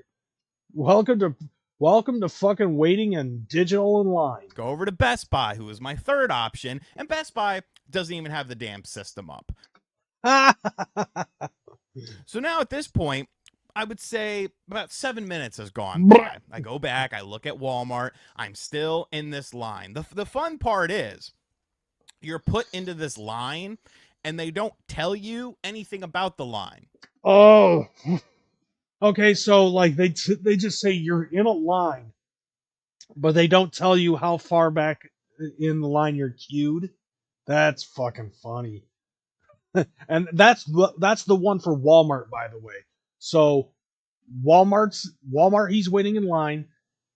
Target crashed, and Best Buy, it's not even there. They didn't tell me my place in the line. They didn't give me an estimated wait You're not time in the or queue. anything. There's like no queue. That. So I'm just sitting there. I'm just sitting there wondering, you know, what the hell is going on. Then on the other hand, I'm also like, well, why isn't Best Buy put up their pre-orders? Best Buy was supposed to put up their pre-orders at midnight along with everyone else, yet they haven't done it yet. Okay, go back to Target. Let me keep trying Target. Once again, I would get into the point where it would be like checking out, and then it didn't work. Yeah. And so at this point, I'm getting very frustrated. You're just like everybody else who every year tries to buy a bala site at the gathering of the Juggalos. Welcome to our world, son. You know, we've been doing this for about 20 minutes now. I'm getting very frustrated. I just want to buy the damn thing. All right. Then I start looking on Twitter, and people have gotten orders through Target, but now they're starting to cancel orders through Target. And I'm like, well, do I keep trying Target if they're just going to cancel the orders? Like, okay, so your first failure is that you are pre-ordering this shit on Walmart. Your second fucking error is that you're trying to pre-order this shit also on Target. This is a problem. Because both of those stores are basically the ones that are complaining about how, oh, if the tariffs are fucking happening, then we're going to have to up our prices. You know, so that way we can get the same amount of profit fucking you even more. Rather than just eating it. And just for the sake of America. Is there a point? Yes, there's your politics right there. In trying Target? And so, once again, I go back to Walmart, and I'm looking. I'm still in the line. There's still no information on this line to tell me how far along I am. So I'm like, okay. Then I hear at 12:30 a.m. Eastern time that Best Buy put up their pre-orders. I'm like, great. Let me run over there. Go over to Best Buy. They put me in a line. You stupid son of a bitch. So at this point, I'm like, I'm over Target. Because Target, I'm seeing all these people talking about, you know, pre-orders getting canceled at Target. So I'm like, I'm not going to waste my time with that. I'm just going to focus on Best Buy, and I'm going to focus on Walmart, staying in these lines. And I'm in these lines. And I'm in these lines. And then I noticed that Best Buy also put up some, you know, pre-order bundles that had like a bunch of games and accessories and stuff like that. Things that cost more money. So I'm like, all right, let me try that. You know, let me get in line with that. Wait, what? Let me see if I heard that correctly. It sounds to me like Best Buy is offering a closer spot in line if you pay more. Is that what I'm hearing? I'm just going to focus on Best Buy, and I'm going to focus on Walmart, staying in these lines. And I'm in these lines. And I'm in these lines. And then I noticed that Best Buy also put up some, you know, pre-order bundles that had like a bunch of games and accessories and stuff like that. Things that cost more money. So I'm like, all right, let me try that. You know, let me get in line with that. So I'm just sitting in line. I'm sitting in line. I'm sitting in line. Time is going by. And I'm losing confidence in this because I'm seeing people have some success. I'm not one of those people, but there's people that are having success pre-ordering this system. And now, at the time of me filming this right now, it is 1:20 a.m. I've been trying for an hour and 20 minutes to get this thing. My Best Buy, I'm still in line at Best Buy. I'm sure there's just a plethora of systems available at Best Buy. And Walmart acted like they were going to let me pre-order one, but I had to click and hold to verify that I was a human being. So I clicked and held to verify that I was a human being, and it gave me a check mark, and then it said there was an error. But this just gets even better and better. To try it again. So I tried it again, and again, and again, and again, and again. This has been the most frustrating shit I've ever dealt with. This is an absolute clusterfuck of a situation. And you know what's bad about it? I'm laughing at this. Like, it's great. I'm laughing at this dude's fucking misfortune. It can't get any worse than this, right? Like, and he's like, you know what the bad thing about this is? Like, let's find out. You know what really annoys me about You know what really grinds my gears about this is I'm sure there are bots that are buying up some of these, but I'm seeing people and they're getting their systems, and like, that's good. You know, that's awesome. I'm glad you got your system. But like, it's just frustrating. But I didn't get mine, so fuck you all. It's frustrating for me for a selfish reason, because, you know, this is kind of my job, so I would like to have this system as soon as humanly possible so that I can, you know, make videos on it and stuff like that. But thinking like just beyond my selfish reasoning and stuff. It's like, imagine like parents, because if parents are not going to be up at midnight to pre-order this damn thing, what are they supposed to do? Their kid wants to get a Switch too. What are they supposed to do? How are they supposed to get one of these? Fuck the kids.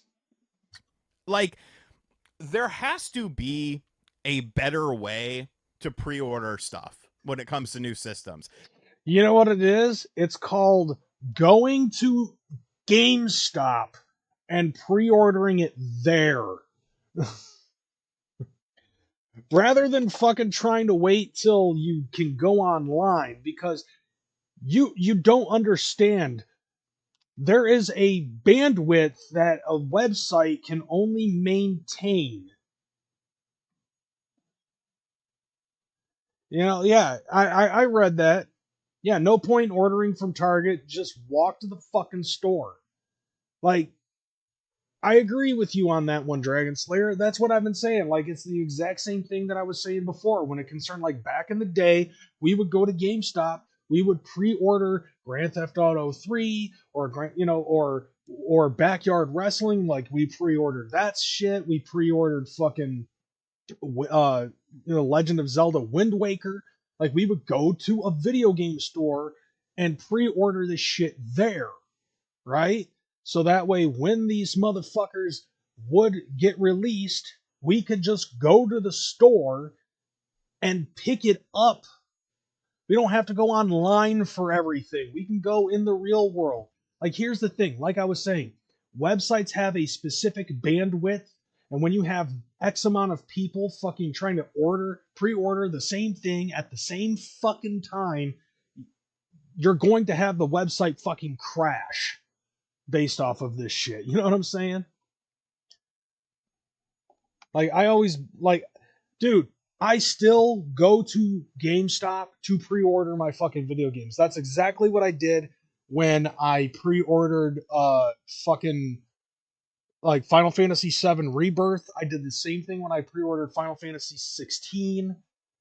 Like, I still, you know, like, there's still games that I'll fucking I did the same thing with well, no, I didn't actually do that with WWE 2K25. I literally just walked into the store the day of the release of 2K25 and I fucking bought it.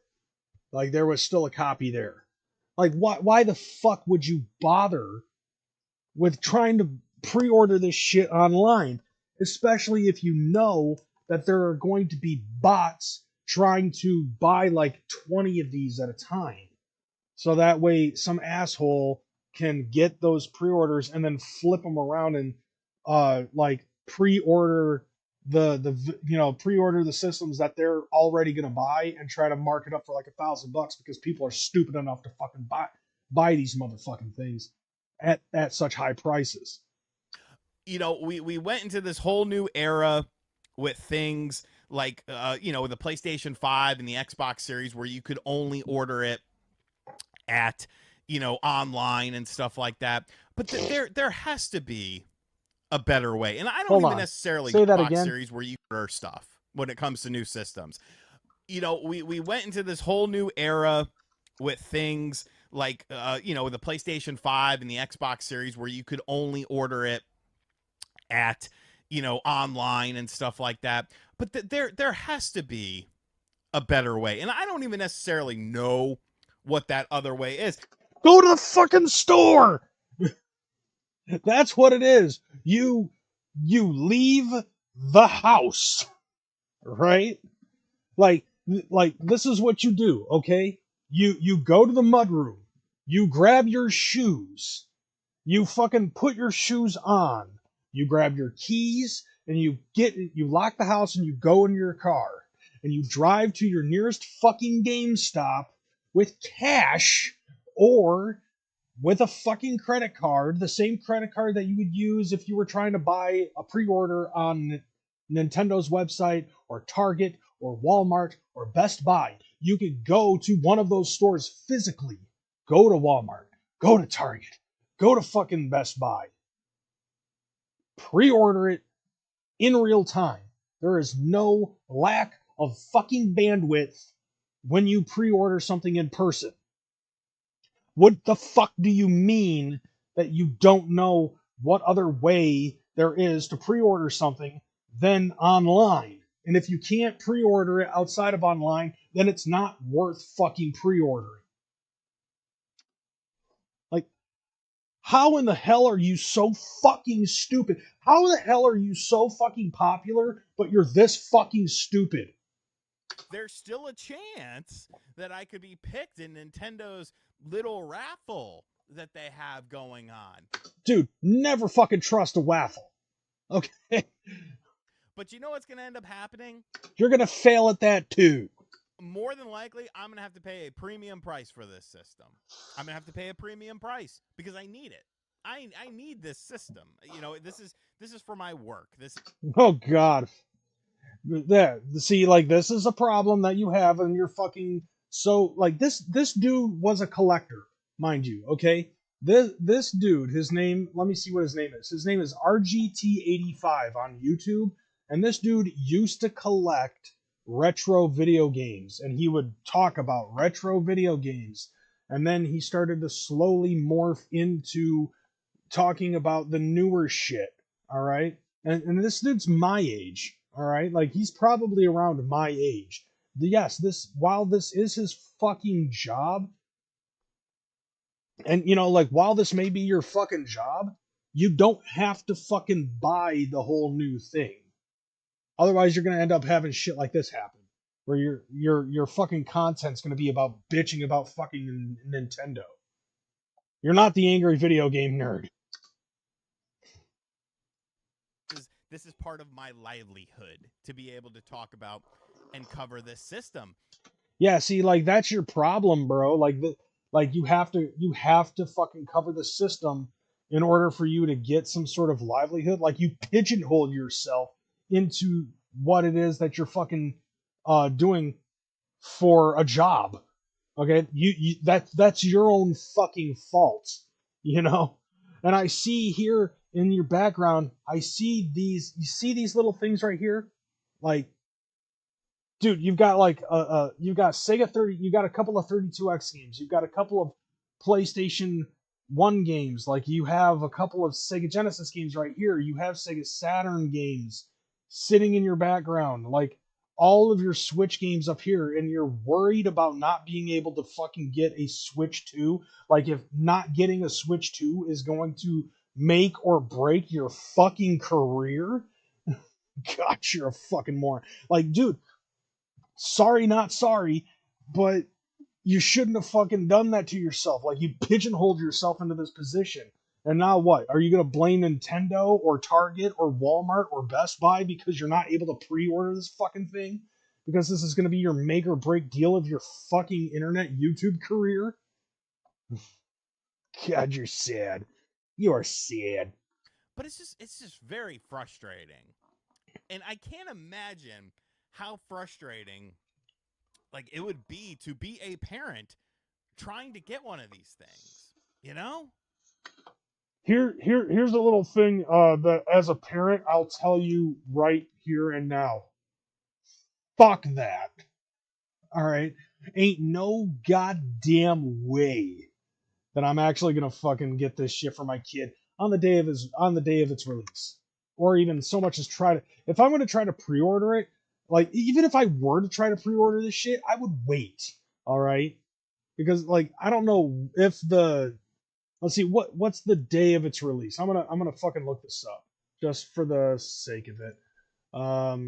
Okay, Nintendo Switch 2 release date. Okay. Let's see. The Nintendo Switch 2 is set to officially launch June 5th, 2025. Hey, guess what, Korkendorfer? You're able to wait. You have a month.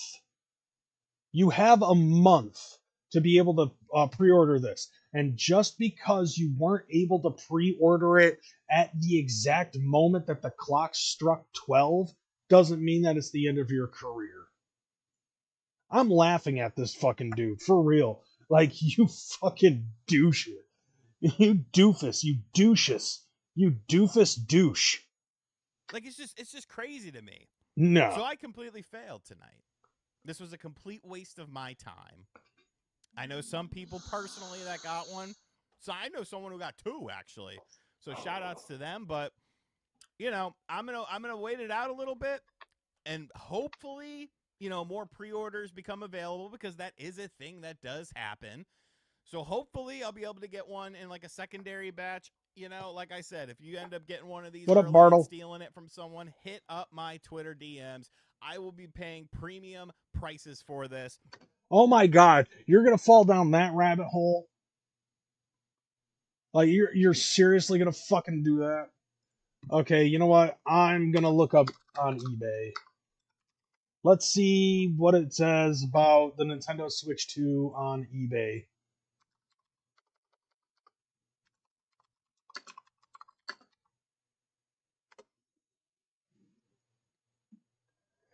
Oh yeah.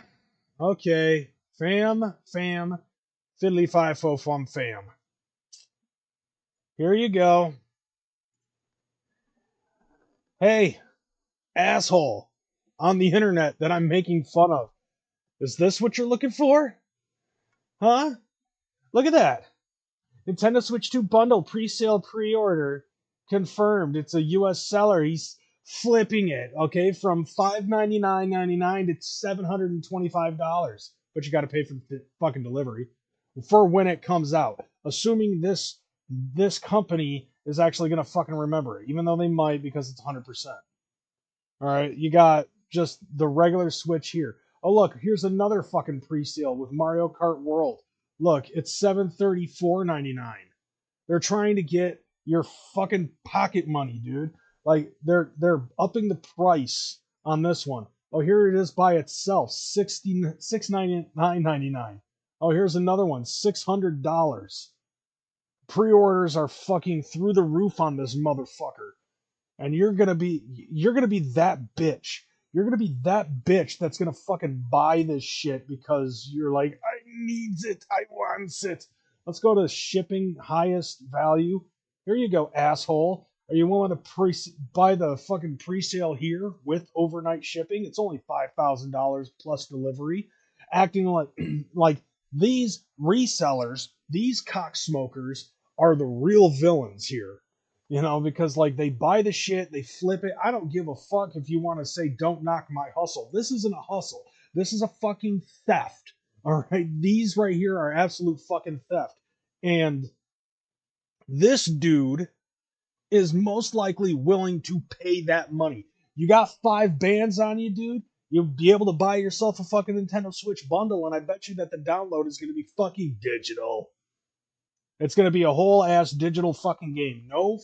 You know, maybe you can buy it for $5,010 if you want the physical copy of fucking Mario Kart World. Like, dude, this level of absolute fucking ridiculousness. You know what I'm saying? $2,000, $3,000, $5,000. The controller ports are gonna snap in two weeks, anyways. No, actually, like those ones, they show like it really is hard to maneuver them once they're locked in. It's not going to be the same ones as the ones for the regular Switch because of reasons like that. But it's like, take a look at this, $2,000, $2,000. Like, okay, this one makes sense. That one kind of makes sense. But that's the regular Nintendo Switch.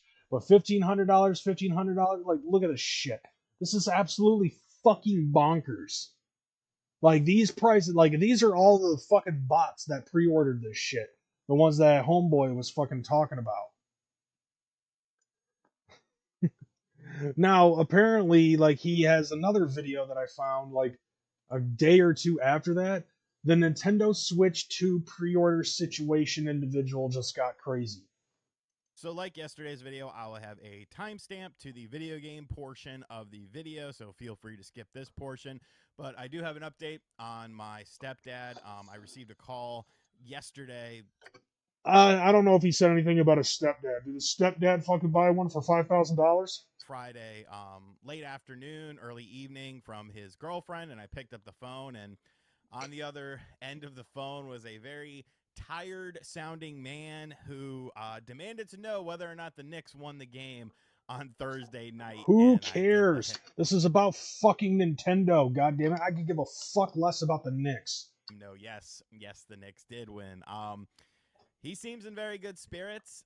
Look, Patrick Ewing couldn't do a fucking jump shot to save his goddamn life. I could give a fuck less about the New York Knicks now. His mind is very sharp.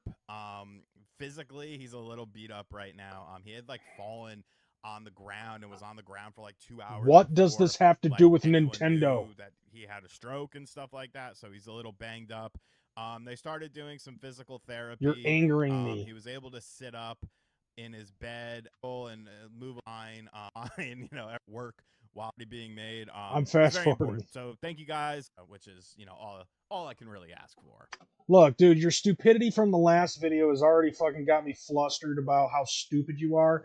How are you going to waste the first 2 minutes of the time on this? Make a separate video about this stuff. Alrighty, so I didn't have the best luck with the Nintendo. I mean, this is me telling a guy who has more fucking viewers than I do and subscribers than I do how to do his fucking job. But to me, it's just like, bro, fucking separate this shit. Switch 2 and getting my pre-order in with the system. And it's Did it happen? The biggest deal in the world. Yes, it is, dude. If you made a 9-minute video bitching about this shit, and then your fucking video, aside from your 2-hour rant about your dad having a stroke at the fucking Knicks game because they lost, in a 10.5-minute video, then, before you actually start talking about the Nintendo Switch 2 again, yes, it is a problem. It is a big deal to you because, remember, you said this is your livelihood. This is your job.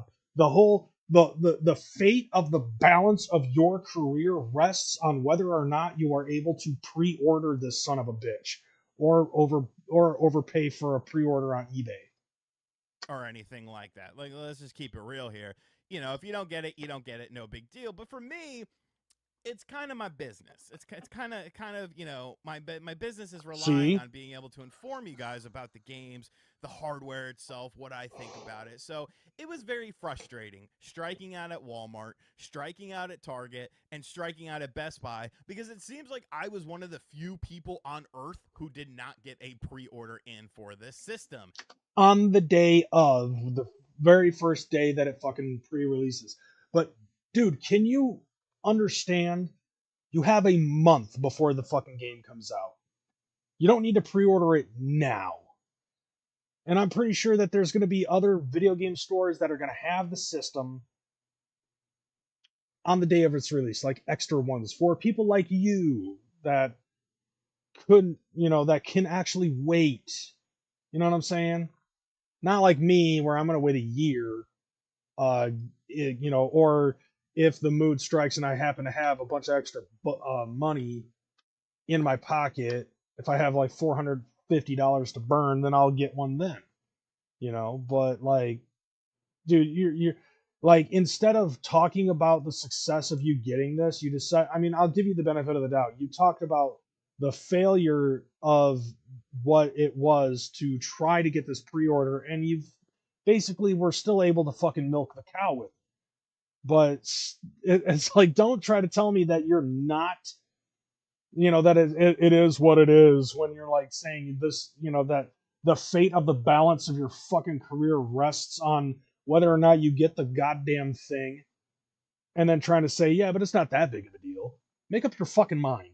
And yes, I'm sure Nintendo is going to do more pre-orders for them. There's still the thing with the My Nintendo account. You got a chance to get in there, but they actually announced through that you might not get it on launch day. So it was very, very frustrating. Like I said, GameStop online completely. Video gaming industry has only been around for 50 fucking years, and there's like, at least 25,000 video games in back catalog that you could possibly fucking talk about if you don't have the Nintendo Switch 2 on the day of. I'm just saying.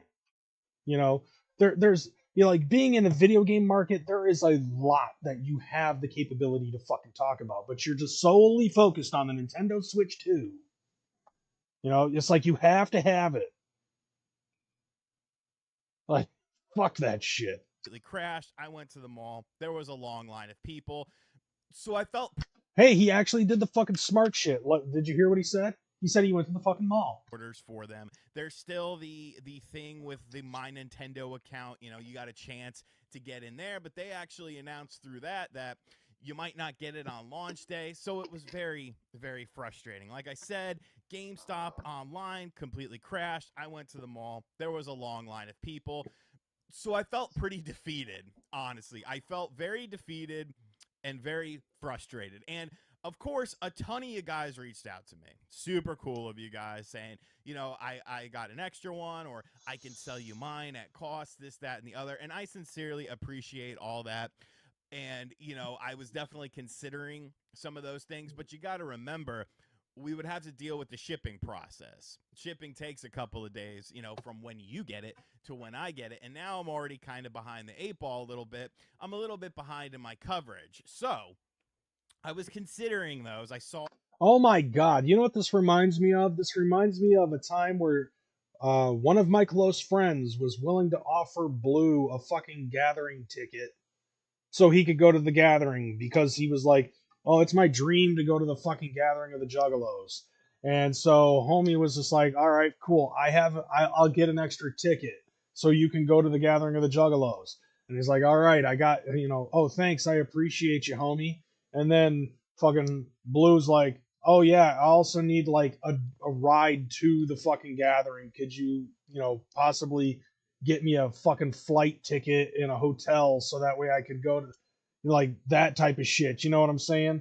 Like, it's like, oh yeah, I appreciate the fact that one of my fans is willing to offer to give me one of their extra fucking Nintendo Switches because I have because they have an extra one. But then we have to talk, but then the problem right there is like, we have to introduce the shipping costs, even though their dude is willing to fucking give you the goddamn thing at value. Oh my God. Like the fucking shit, bruh. This dude's an idiot. All your messages, so thank you guys so much. And it's like, oh God. I don't know how to fucking I don't know what the fuck. I was like, there has to be something else I can do. Like there literally has to be something else I can do.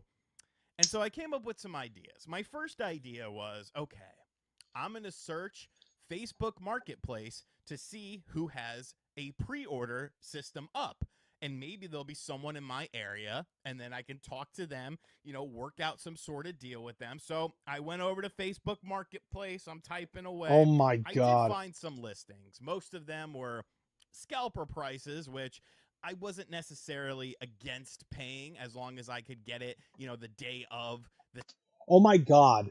Oh my fucking God. So let me guess, you're willing to pay $1,000 to somebody that's in your area so that way you can avoid shipping costs as opposed to one of your fans giving it to you at cost with a couple, with like what, $30-$40 in shipping and handling fees, and you'll just get it you'll get it a couple of days late.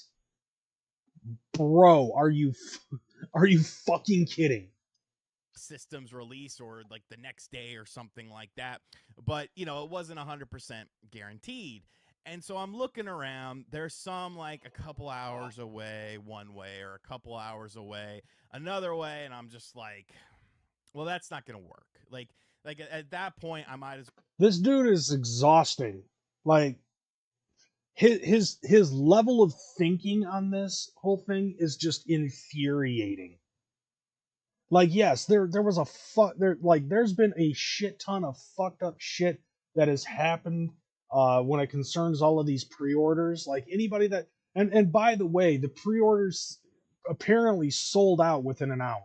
Like the number of pre-order sales that happened with the Nintendo Switch 2 went out within an hour. And this dude unfortunately is not able to fucking get his fucking pre-order like fresh out the fucking gate, the first wave of all of these things. And like, I swear to God, like the way that he's explaining this shit, it sounds like he's making it fucking harder on himself.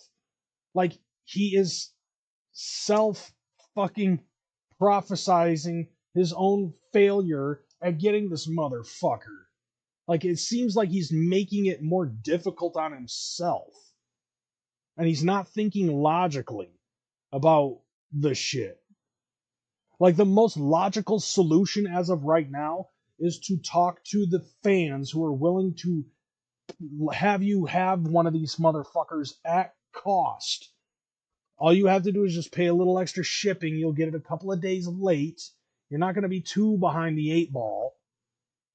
You'll be fine if you do it like that. Or wait a few extra minutes at the fucking mall to pre-order the son of a bitch at GameStop.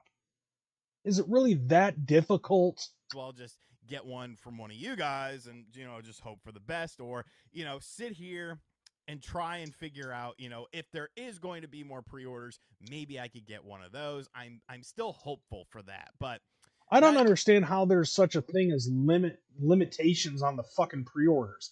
Like, I have never heard of a limitation on pre-orders.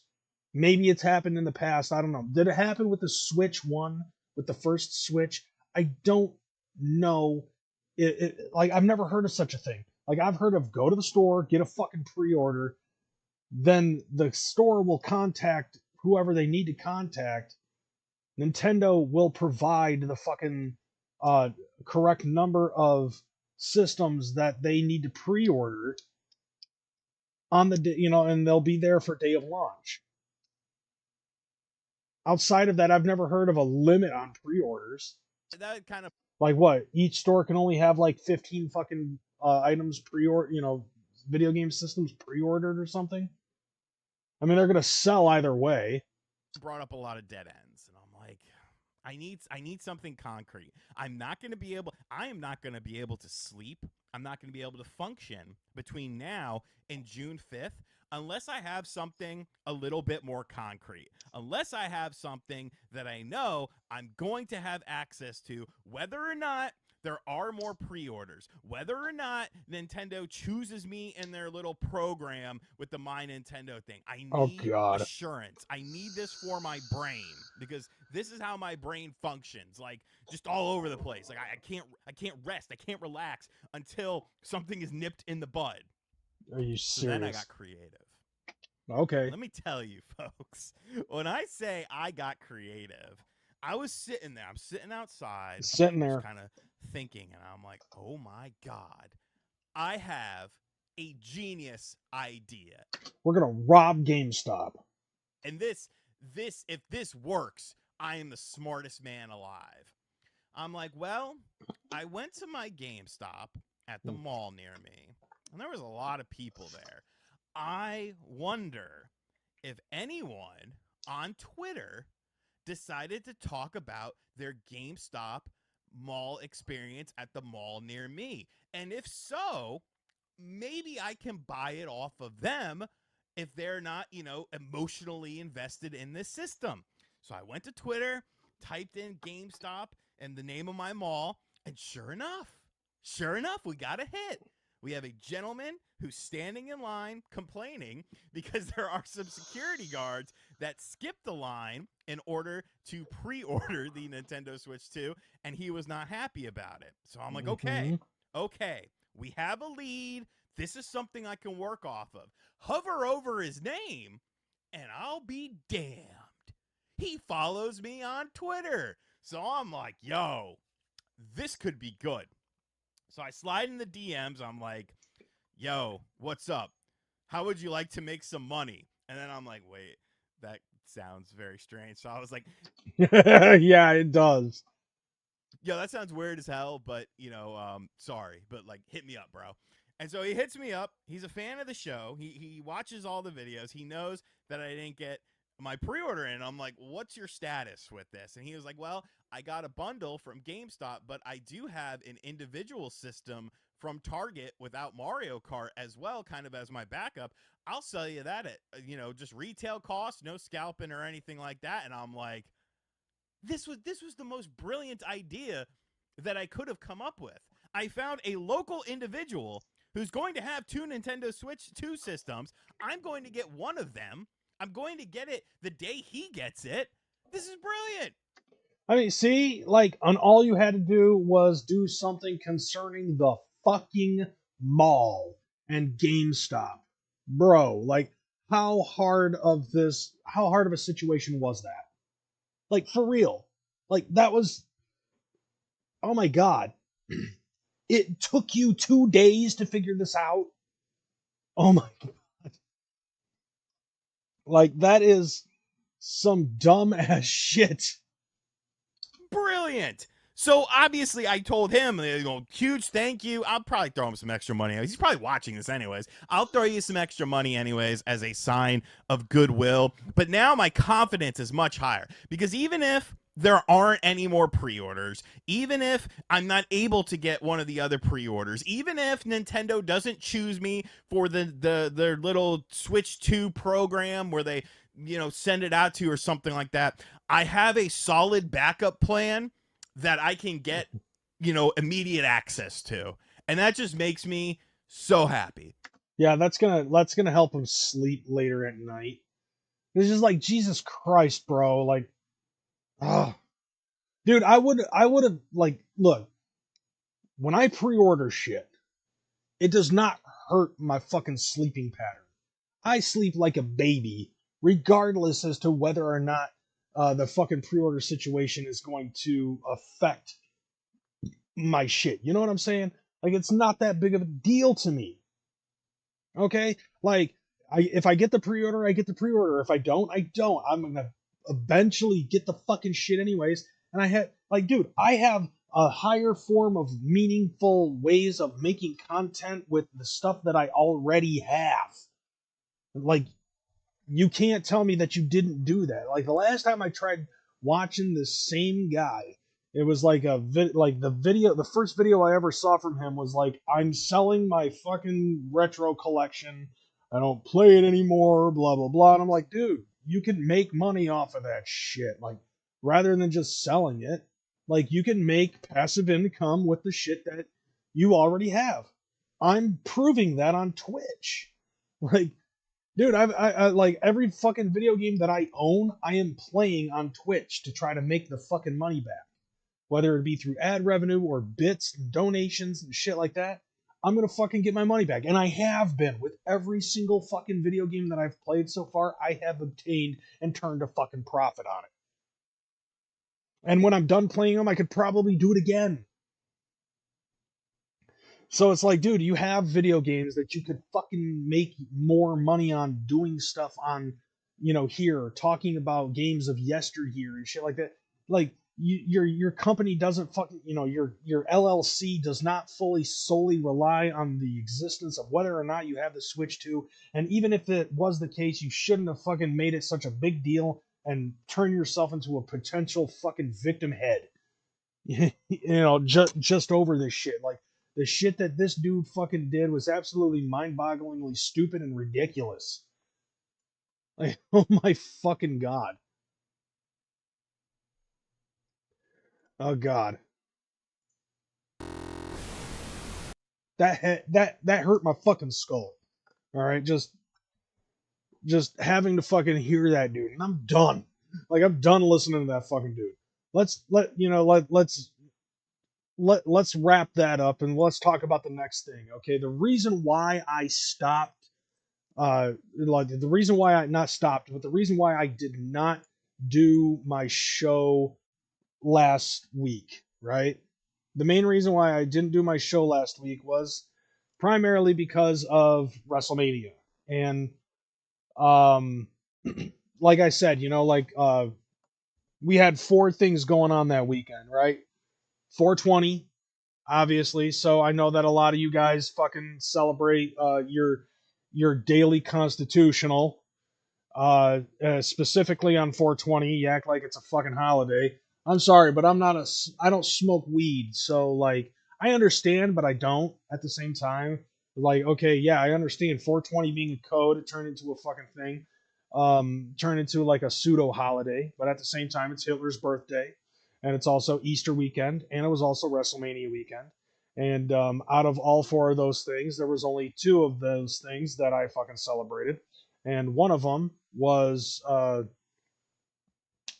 well, yeah, it wasn't Easter. So we had WrestleMania 41, right? So here's the list of the results, and I'm gonna actually talk about some of the results of the matches and everything, and try to get my try to give my fucking synopsis of it. So here we go. I'm trying to zoom this in as best as I can so that way you guys can read these matches alongside with me. Let me know if you see. Yeah, I believe that. Okay, whatever. Nobody cares about Uncle Dave. Okay, so I just wanted to zoom this in so that way you guys can see the shit as well. So we're gonna go ahead with this match by match, and I'm gonna tell you what I thought about it. Okay, so first and foremost, night one. Oh shit! So night one on April 19th. Okay, I was at work, but I was I was peering in the show from time to time, and I did end up the watching the pay per view at home. I was actually planning on watching it again tonight. Um, so the first match of night one was Jey Uso versus Gunther for the World Heavyweight Championship, which is right there. So Gunther came in as the as the World Heavyweight Champion. And Jey Uso was challenging him as per being the Royal Rumble winner by yeah. So here's something that fucking confuses the shit out of me. Okay, so Jey Uso won the Royal Rumble by eliminating John Cena. He gets his fucking ticket to WrestleMania and gets to face Gunther, right? The very first match ends up being Jey Uso versus Gunther. Now, according to the formula that they have for WWE's matches and stuff like that now, usually it's like they have like the heavy hitters opening the show and closing the shows, right? And then so that way you're excited as hell about about being there, so you get to have like that heavy hitting match, and then you have a good myriad of different fucking mid carders, especially for the fucking pay per view.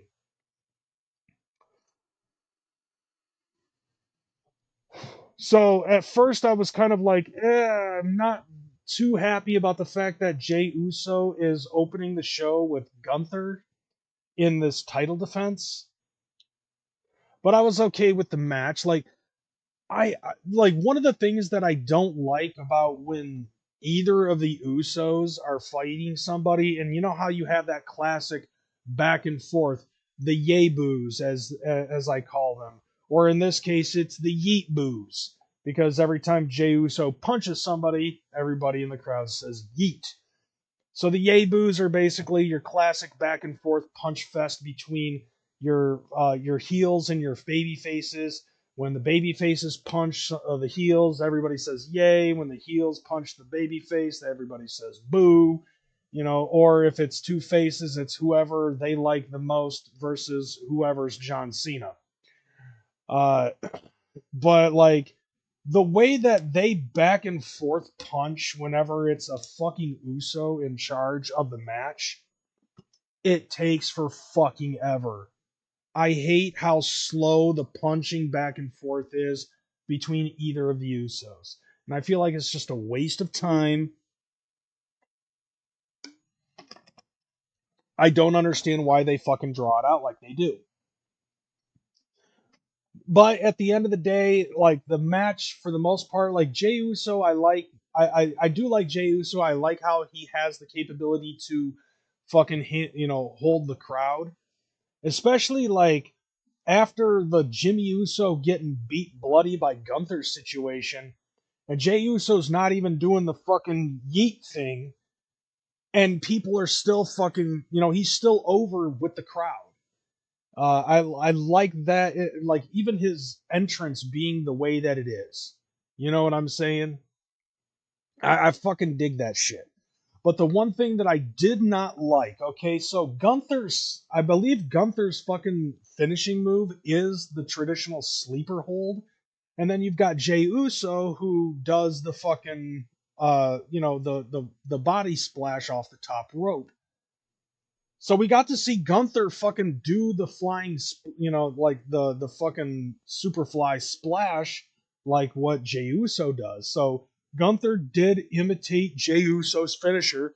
Jey Uso won the match by putting Gunther in a fucking sleeper hold with, a sleeper with a scissor hold. And it's like, okay, look, if you're gonna fucking do a submission, literally, like, come up with your own submission. I think that it was bullshit, the finish of this match, and it was very, like, the only thing that really carries the fucking match to me was the fact that Jey Uso is over with the crowd because of the whole yeet thing. Gunther is more over as a fucking heel in this situation, I think, because he really knows how to, like, he's really been drawing a lot of fucking heat. Like that shit that he did to Jimmy Uso, he got nuclear heat. And of course, like, I knew that was going to be like, oh, that's going to be the thing that's going to cause Jey Uso to fucking be like, I ain't afraid of you anymore, and I'm going to fuck you up at WrestleMania. And he did. But, like, Jey Uso winning the match by using Gunther's own submission hold is just fucking cheap to me. It reminds me of another person who doesn't necessarily have a sleeper in his finisher, but he copied somebody else's finisher to win the match at fucking Survivor Series in 1997 or 1996 or something. You know who it is? You know who I'm talking about, right? When HBK put fucking Bret Hart in the sharpshooter, and fucking Earl Hebner said, "Ring the bell." That's kind of what it made it feel like. Like, Jey Uso could have done anything else, like any other fucking submission, and he could have won by submission. Why did, like, to me, it's like, I don't understand why he had to fucking win by using Gunther's submission. Use a different submission. There's a couple of other submission holds that could be used to fucking win the match. But it is what it is, and Jey Uso is now the World Heavyweight Champion. And, there's a lot of, the whole crowd ended up screaming, "You deserve it." On Raw.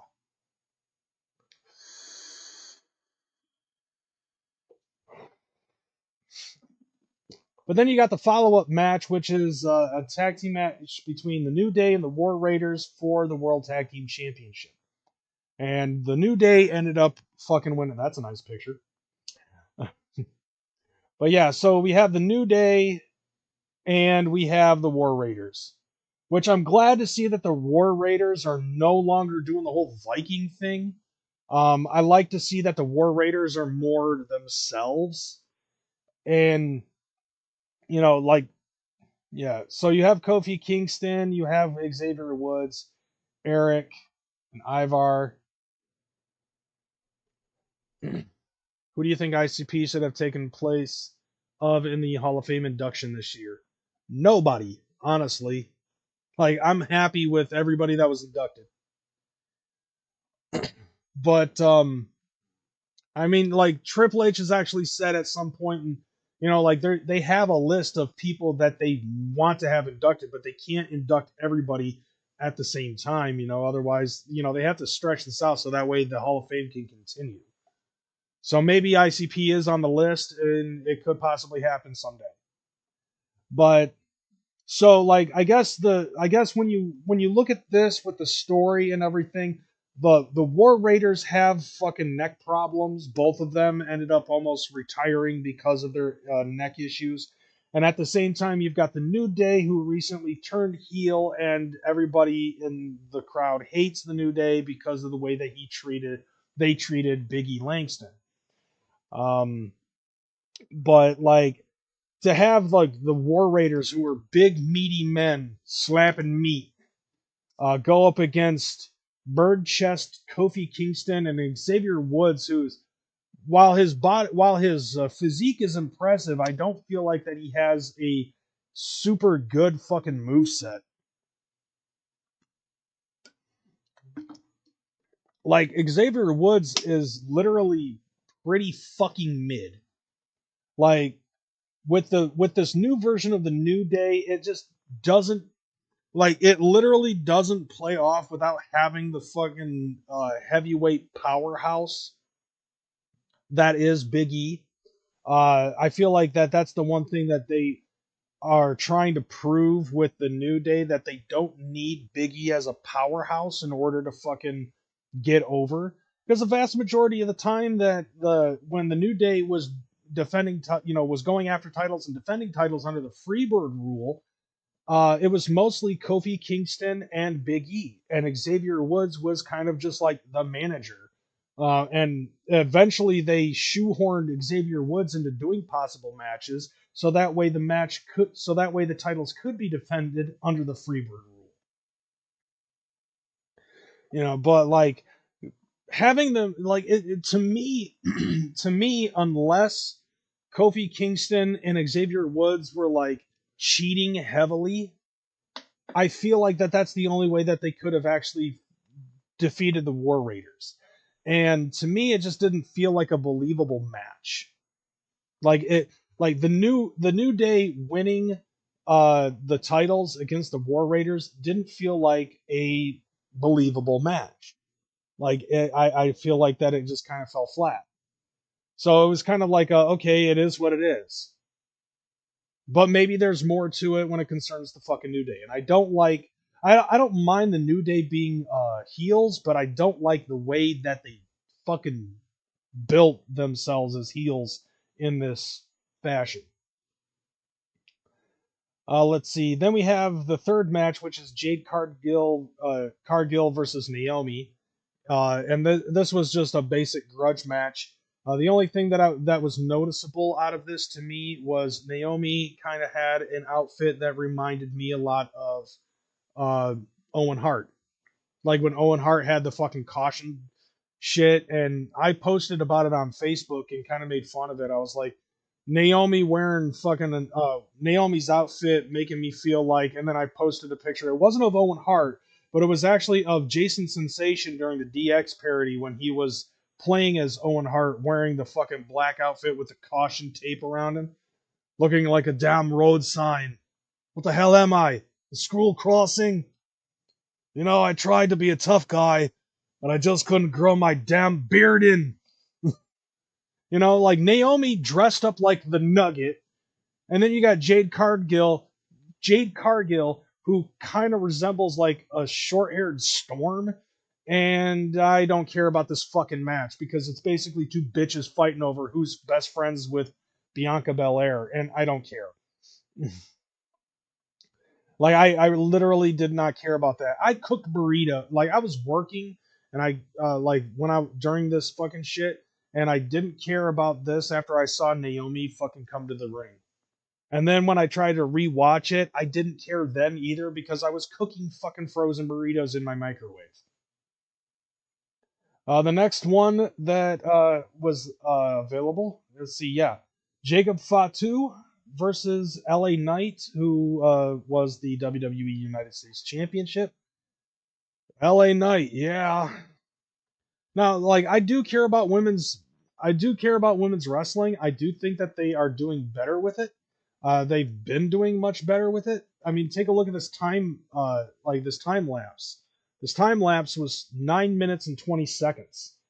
It's a lot better than having the 8-woman tag team matches at a pay-per-view that don't last more than 5 minutes long. So at least they're giving these women fucking run time that's worth a damn. Now with this going on, you got Jacob Fatu and LA Knight, both guys very prominent, but I've been hearing a lot of people believing, saying that they believe that LA Knight's fucking gimmick is kind of running flat. Like there's a lot of people who do feel like that the whole thing is kind of like it's run its course, and maybe it's time for LA Knight to fucking, have a heel turn or something like that. But Jacob Fatu ended up becoming the WWE United States Champion, and on top of, and not only that, but I think he won clean. So that's actually pretty fucking dope. Like, not so he won clean. He didn't need anybody from the he didn't need his cousins at all whatsoever. Jacob Fatu, United States Championship, and he's getting over with the crowd. Like the whole fucking werewolf, Samoan werewolf thing that he's fucking doing, like that being his gimmick. And as a heel is actually fucking working in his benefit, I believe. Okay, next match that we got is Rey Fenix versus El Grande Americano. That I don't know why that fucking went to that, because that's an absolute lie. But yeah, this match was going on, I think, because like El Grande Americano basically fucking took the WWE by storm on his debut. And it seems like there's an issue going on with all of the other luchadors. Like, I don't know what it is. Why all the other luchadors like the LWO and Rey Fenix and fucking Santos Escobar and whoever the fuck else seems to have a problem with El Grande Americano fucking like ever since he fucking debuted. I don't understand why that is the case.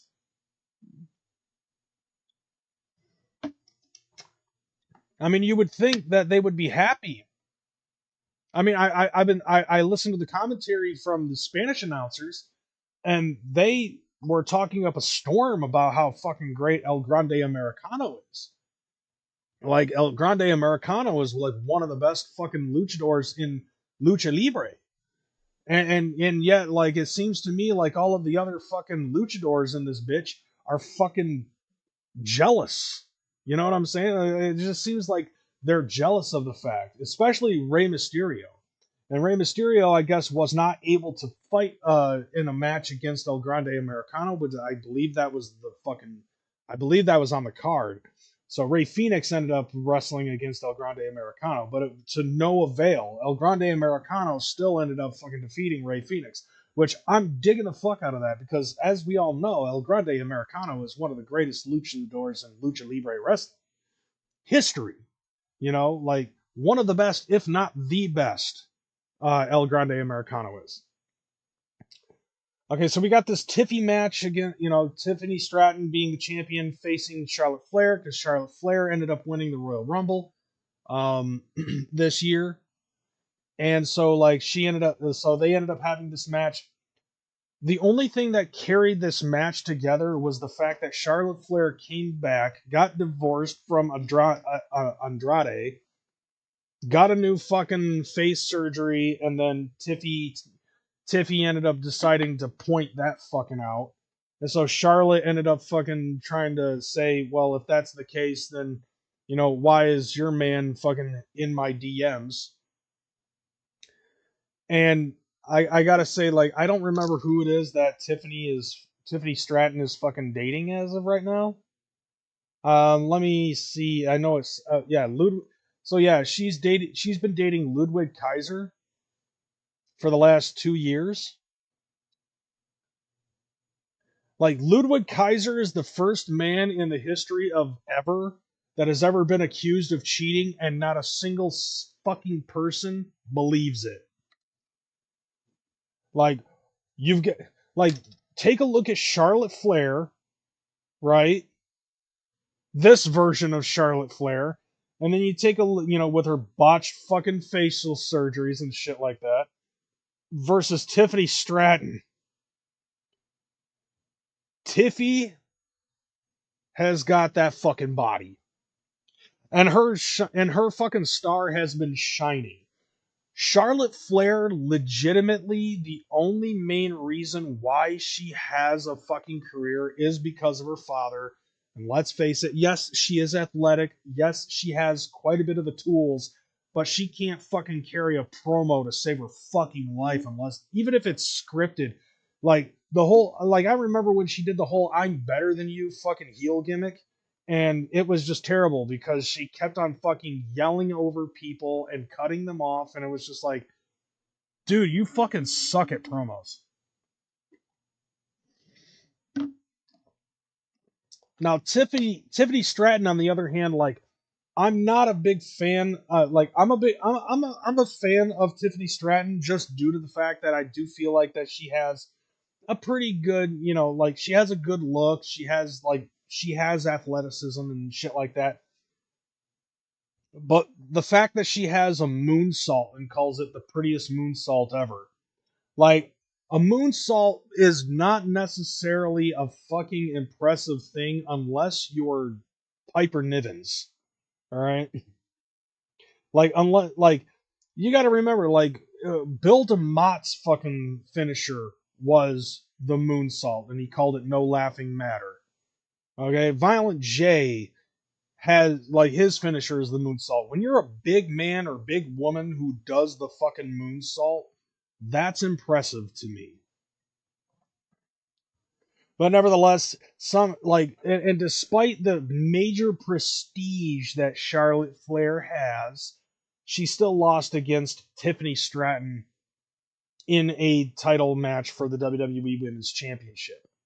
And it seems to me like the WWE Women's Championship is lackluster in comparison to the Women's World Championship, which comes in at night 2. But here we have the main event. Oh yeah, and here you go. Look at that runtime though. Like the runtime was definitely worth the watch in my opinion. But then you also have this final match, the triple threat match, main event. What made this main event was the fact that CM Punk was in it. Now, I am a huge CM Punk mark. All right. I will always be a CM Punk mark, and I will always be a Paul Heyman guy. It doesn't matter if he's fucking managing Punk or managing Roman and now managing Seth Rollins because he was the catalyst about this fucking match. No, that's not the case, Dragon Slayer. Stop it. That's not the only thing that they fucking feud over. Okay? Now, like, and keeping in mind, your argument is based off of grown, sweaty men in panties that argue over who has what fucking jewelry. Okay, like let's not fucking pretend that dudes wrestling is any better. But anyways, I loved this match. Like not just the fact that CM Punk was finally in the main event. Okay, like he belongs in being in the fucking main event at WrestleMania. But he also fucking carried Roman Reigns. Like he did. Oh, actually, no. Let me take that back. He didn't actually have to carry Roman Reigns. He didn't have to carry Seth Rollins. He didn't have to carry anybody because Seth Rollins and Roman Reigns have actually been in the game long enough to be able to be ring generals as much as he is.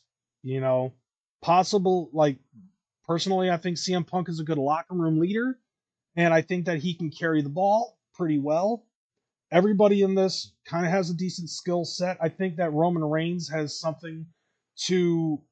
I think Roman Reigns, like, could do a little bit better because, like, literally, a lot of his big spot moves are like the Superman punch, the spear, and that fucking drive-by drop kick. Other than that, it's just a bunch of fucking slapping and punching and kicking, and I think that Roman Reigns could do a little bit more than just ground and pound. Seth Rollins, I see, Seth Rollins has got a lot of aerial tactics and stuff like that. CM Punk is more technical, and Paul Heyman is a god amongst men when it concerns managing champions and managing Samoans and stuff like that. Now, with the storyline, Paul Heyman was Roman Reigns' fucking wise man. CM Punk's favor was that Paul Heyman fucking come with him to the match. And I feel like that all three of these guys well deserved in this match All three of them know how to fucking work with each other and do good business with each other. And at least it wasn't like the last time that CM Punk had to face Roman Reigns and Seth Rollins together, because it was a 1-on-3 match with CM Punk versus Reigns, Seth Rollins, and Mox, and CM Punk fucking made them all job, basically. Like, he wiped the floor with the entire Shield the last time those three were in the same ring together. And that was kind of an embarrassment. The fact that they had a 1-on-3 match and CM Punk still fucking won. This time, on the other hand, Roman Reigns and Seth Rollins are much more seasoned in the big time, alongside with CM Punk. And I think that CM Punk's absence and return, in between the absence and the return, Seth Rollins and Roman Reigns had the capability to get their heels in on being main eventers and doing a lot of main event and world heavyweight title shit. Now the end of this match was actually very awesome, because Paul Heyman goes and grabs a chair. Every man is down. He slides the fucking shit over to CM Punk. Now here's the thing. The internet already knew. We had our fucking speculations. Like, there was a 98% chance that Paul Heyman was gonna fuck over both of them and join Seth Rollins, because CM Punk and Roman Reigns are fighting over Paul Heyman, and Seth Rollins has got problems with Punk.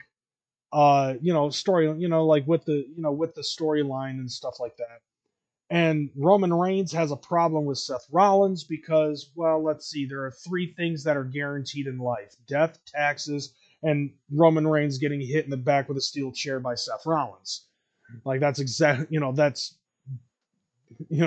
God, honest to God shit that's gonna fucking happen. So anyways, yeah, so Paulie dangerously ends up sliding a chair over to CM Punk after a big mental debate with who he should slide it to, CM Punk or Roman Reigns, because it's the same distance between those two and Paul Heyman. So he slides it to CM Punk, but then he gets in the fucking ring, right, to stand behind Punk as Roman Reigns is about to get hit, and he low blows Punk, his best friend. And then he gives the chair to fucking Roman Reigns. Roman Reigns starts running roughshod on CM Punk while his balls are still fucking swollen. But then Seth Rollins starts to get up, and Paul Heyman's like, my tribal chief, look, he's right there. He's ripe for the picking. So after so many years after Roman Reigns got fucked over and the Shield was disbanded thanks to Seth Rollins not selling out, but buying in, he finally has the capability to get his revenge and hit Seth Rollins in the back with a steel chair, until Paul Heyman also gives him a low blow, and then gives the chair to Seth Rollins, where Seth Rollins once again hits Roman Reigns in the fucking back and pins Roman Reigns for the fucking win after he curb stomps him. Now, granted, my guy didn't win, because I was rooting for CM Punk the whole fucking time. Now, granted, my guy, CM Punk, did not fucking win. This was a match. Like, this was a fucking classic.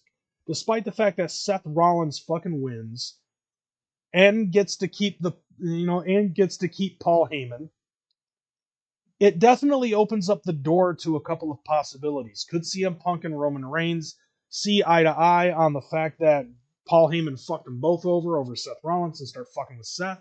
Or what's going to happen with Paul Heyman and Seth Rollins? Is he going to fucking take Seth Rollins back to the top of the fucking mountain? Because that's what Paul Heyman fucking does with his Paul Heyman guys.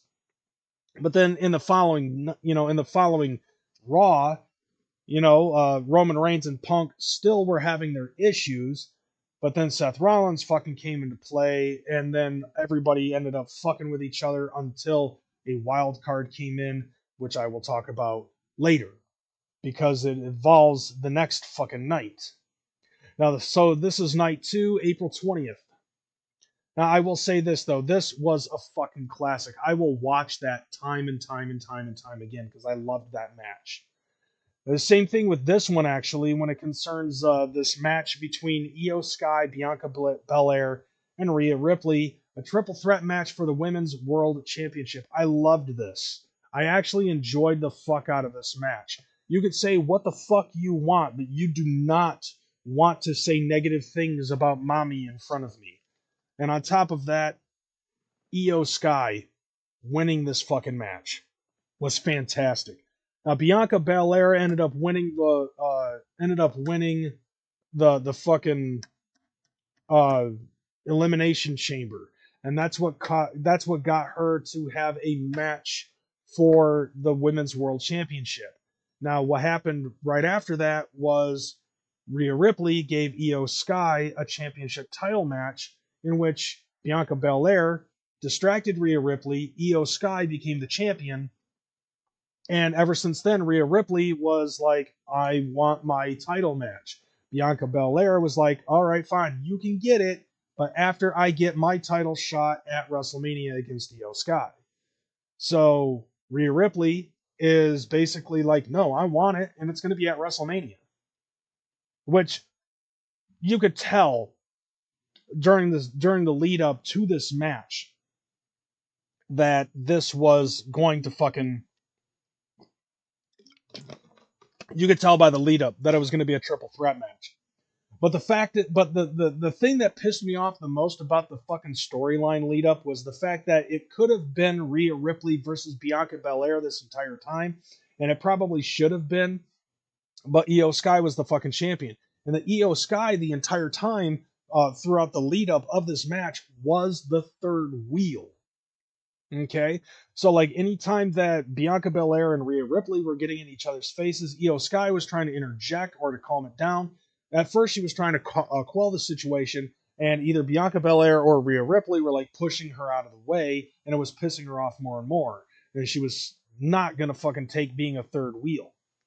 So this match between these three, once again, another fucking classic between these three, because you have Bianca Belair and Rhea Ripley as powerhouses, and then you have Io Sky, who is a high flyer, the genius of the fucking sky, and she's the champion. And like Bianca Belair and Rhea Ripley the entire fucking time are thinking that like this match should have just been about them, but then Io Sky took advantage of the situation and was able to fucking win. And so like Bianca Belair ended up fucking losing this shit. Okay, so then, so in this match, I love the fact that Io Sky won. The only thing that I don't like is the fact that Io Sky's makeup makes her look like she's crying all the fucking time. It's like, if she's supposed to, I don't know if she's supposed to be a babyface or a heel or something like that, but it's like, either way, it's like, you cry, you look like you're crying all the time. And this is one of those things that I was saying exactly, Dragon Slayer, like when you said all they do is bitch about who's taking whose man, I don't care, take that shit outside the ring and leave the personal lives out of WWE. This is a prime example, okay, of the exact opposite of what you were accusing every woman wrestler in the WWE of doing. This wasn't about whose man's is whose and whatever. It was about who belongs as the fucking champion, who deserves that strap. Because Rhea Ripley lost it to Io. Io was going to defend it against Bianca Belair, but Rhea Ripley, who is fucking hot goth mommy, who just lost it, can have the possibility to invoke her rematch clause, and she wanted it against Io Sky, but Bianca Belair was trying to fucking push that through, so I think that this was a good pairing. Like, this was a good way to fucking do for the Women's World Championship, was to put these women in a triple threat match. I personally think that was the best fucking thing.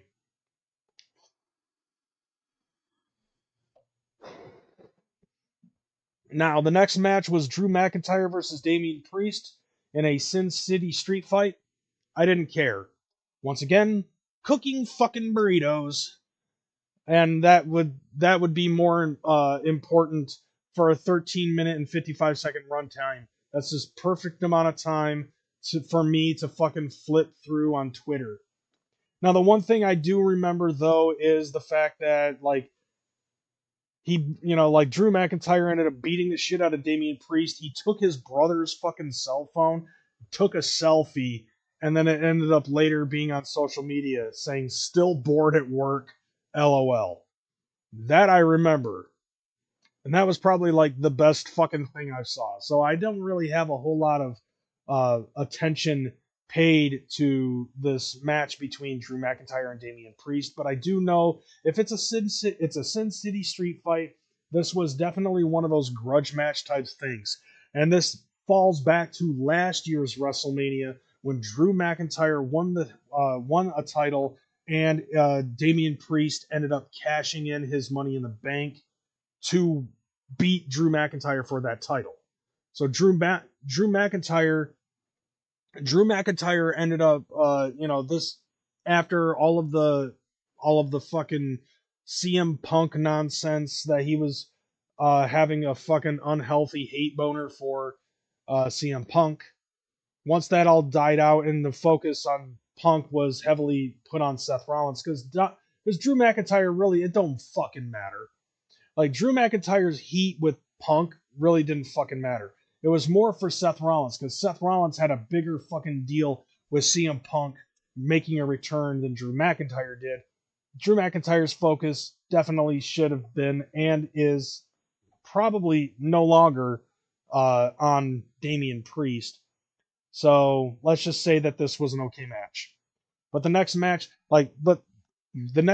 fatal four-way match, and I thought this was great to have it a fatal four-way match for the Intercontinental title between Dominic Mysterio, Braun Breaker, Finn Balor, and Penta. Now, Penta has just come into the fucking fold, so I knew for a fact that even though Penta has a big name for him in let's see, what promotions has he been in? So yeah, he's been in Lucha Libre and Lucha Underground. So he's a big name in fucking Mexican promotions. You know, he has the big name.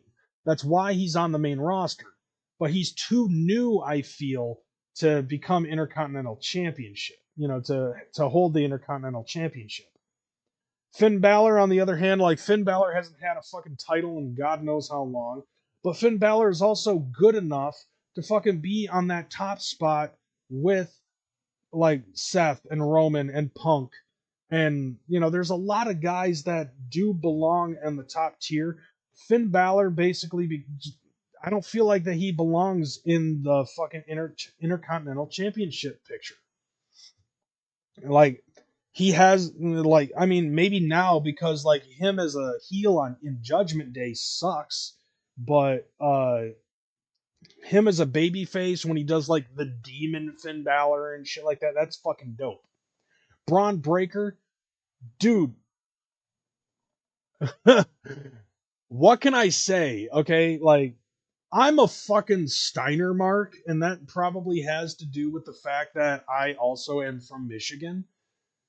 And then the fact that the night before WrestleMania started, during WrestleMania week, he gets introduced and is asked what he felt were the chances of him fucking coming out of that match as a fucking still champion, right?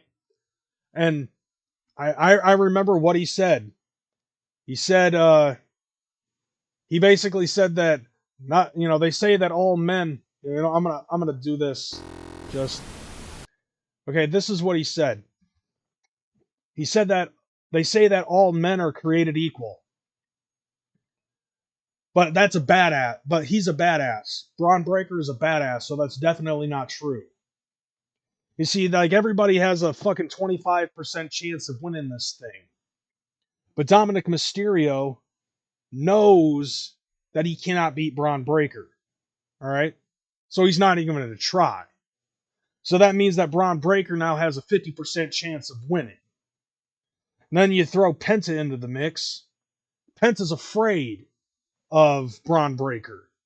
Right? So he only has a 12.5% chance of winning. which means that if you add that to Braun Breaker's already existing 50% chance, he's got a 62.5% chance of winning this match. But then you take a look at Finn Balor, and Finn Balor is 1-3 at WrestleMania. So he has a 33% chance of winning, but he also has a 66.7% chance of losing. You add that Braun Breaker's already existing 62.5% chance, he's got 129.2% chance of winning.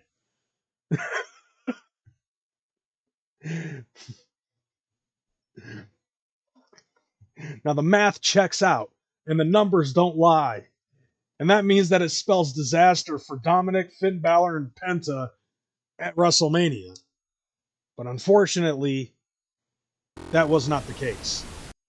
That was not the case because Dominic Mysterio ended up defeating Braun Breaker, Finn Balor, and Penta by pinfall. So I don't remember exactly how the fucking mix-up happened. I mean, you know, like when you're watching a Fatal 4-Way or a Triple Threat match, there's a lot of shit that fucking goes on. But at some point, I believe Finn Balor was getting ready to do something to Braun Breaker or Penta, one of the two. But Dominic Mysterio actually tried to do his 619 on Finn Balor, and Finn Balor caught it, and then fucking ended up like stomping the shit out of Dominic Mysterio. At this point, because both Dominic Mysterio and Finn Balor are both in Judgment Day, I thought that this was going to be a fucking teardown. Like this was going to tear Judgment Day apart. No, I don't know fully if I think what it was is that Finn Balor ended up fucking doing coup de grace on Braun Breaker and tried to go for the pin, but then Dominic Mysterio did a frog splash on Finn Balor, pinning Finn Balor to become the Intercontinental Champion. Now the night after, like Finn, like everybody was congratulating Dominic Mysterio for winning the title, and then Finn Balor showed up. And Liv Morgan was like trying to say, look, we all agreed as long as it's in the club, it's all in the good. And I guess Finn Balor made up and he's happy that Dominic Mysterio, at the very least, is the Intercontinental Championship. That leaves him open and available to possibly get either the undisputed WWE Championship or get the World Heavyweight title off of Jey Uso at some point. Because I personally feel like, honestly, I feel like Jey Uso right now is kind of a transitional champion. Like, that's just, like, to be totally honest, that's just how I feel about it. As much as I like the fact that Jey Uso is a fucking, he's good with the crowd and everything, I personally think that he is just a transitional champion. Somebody's going to defeat him for it. Now, the next match ended up being an open challenge because Randy Orton was supposed to fight against Kevin Owens. But if you remember the ladder match that happened between fucking Kevin Owens and Cody Rhodes for the undisputed WWE Championship at, I believe it was at Royal Rumble. Like he was already fighting with a fucked up neck, right? And his neck was all sorts of fucked up. I think it got even worse because of that fucking ladder match with Cody Rhodes. But he just kept on fighting for it. And then when he's going through this feud with Randy Orton, because Randy Orton came back after he did he ended up doing a package pile driver on Randy Orton, which Randy Orton was out for a little while. I mean, don't get me wrong. Like, I feel like Jey Uso is Jey Uso can work the fucking crowd. But, like, I just don't feel like he is, like, I don't feel like that there's this to me, it just feels weird because, like, Jey Uso's now a champion and Jimmy Uso is not. Like, I think it would make the most sense if Jey Uso was, world heavyweight champion I think Jey Uso should be undisputed WWE champion while Jimmy is the world heavyweight champion. Because it seems to me like Jay knows how to work the crowd a little bit more than Jimmy. But Jimmy's gonna get that fucking gonna get that rub because he's Jay's brother. You know, I mean, yeah, I do believe that both of the Usos should be champion at some given point in time. It would be cooler if it was like at the same time. But you know, it is what it is. I'm not the one that's writing the storyline. I'm just telling you guys how I feel about it. But anyways, yeah. So like Kevin Owens is legitimately fucked his neck. You know, his neck is legitimately fucked up, and he had to get fucking he had to get shelved so he could work. You know, so he could get his neck surgery and get his neck fixed, leaving Randy Orton open.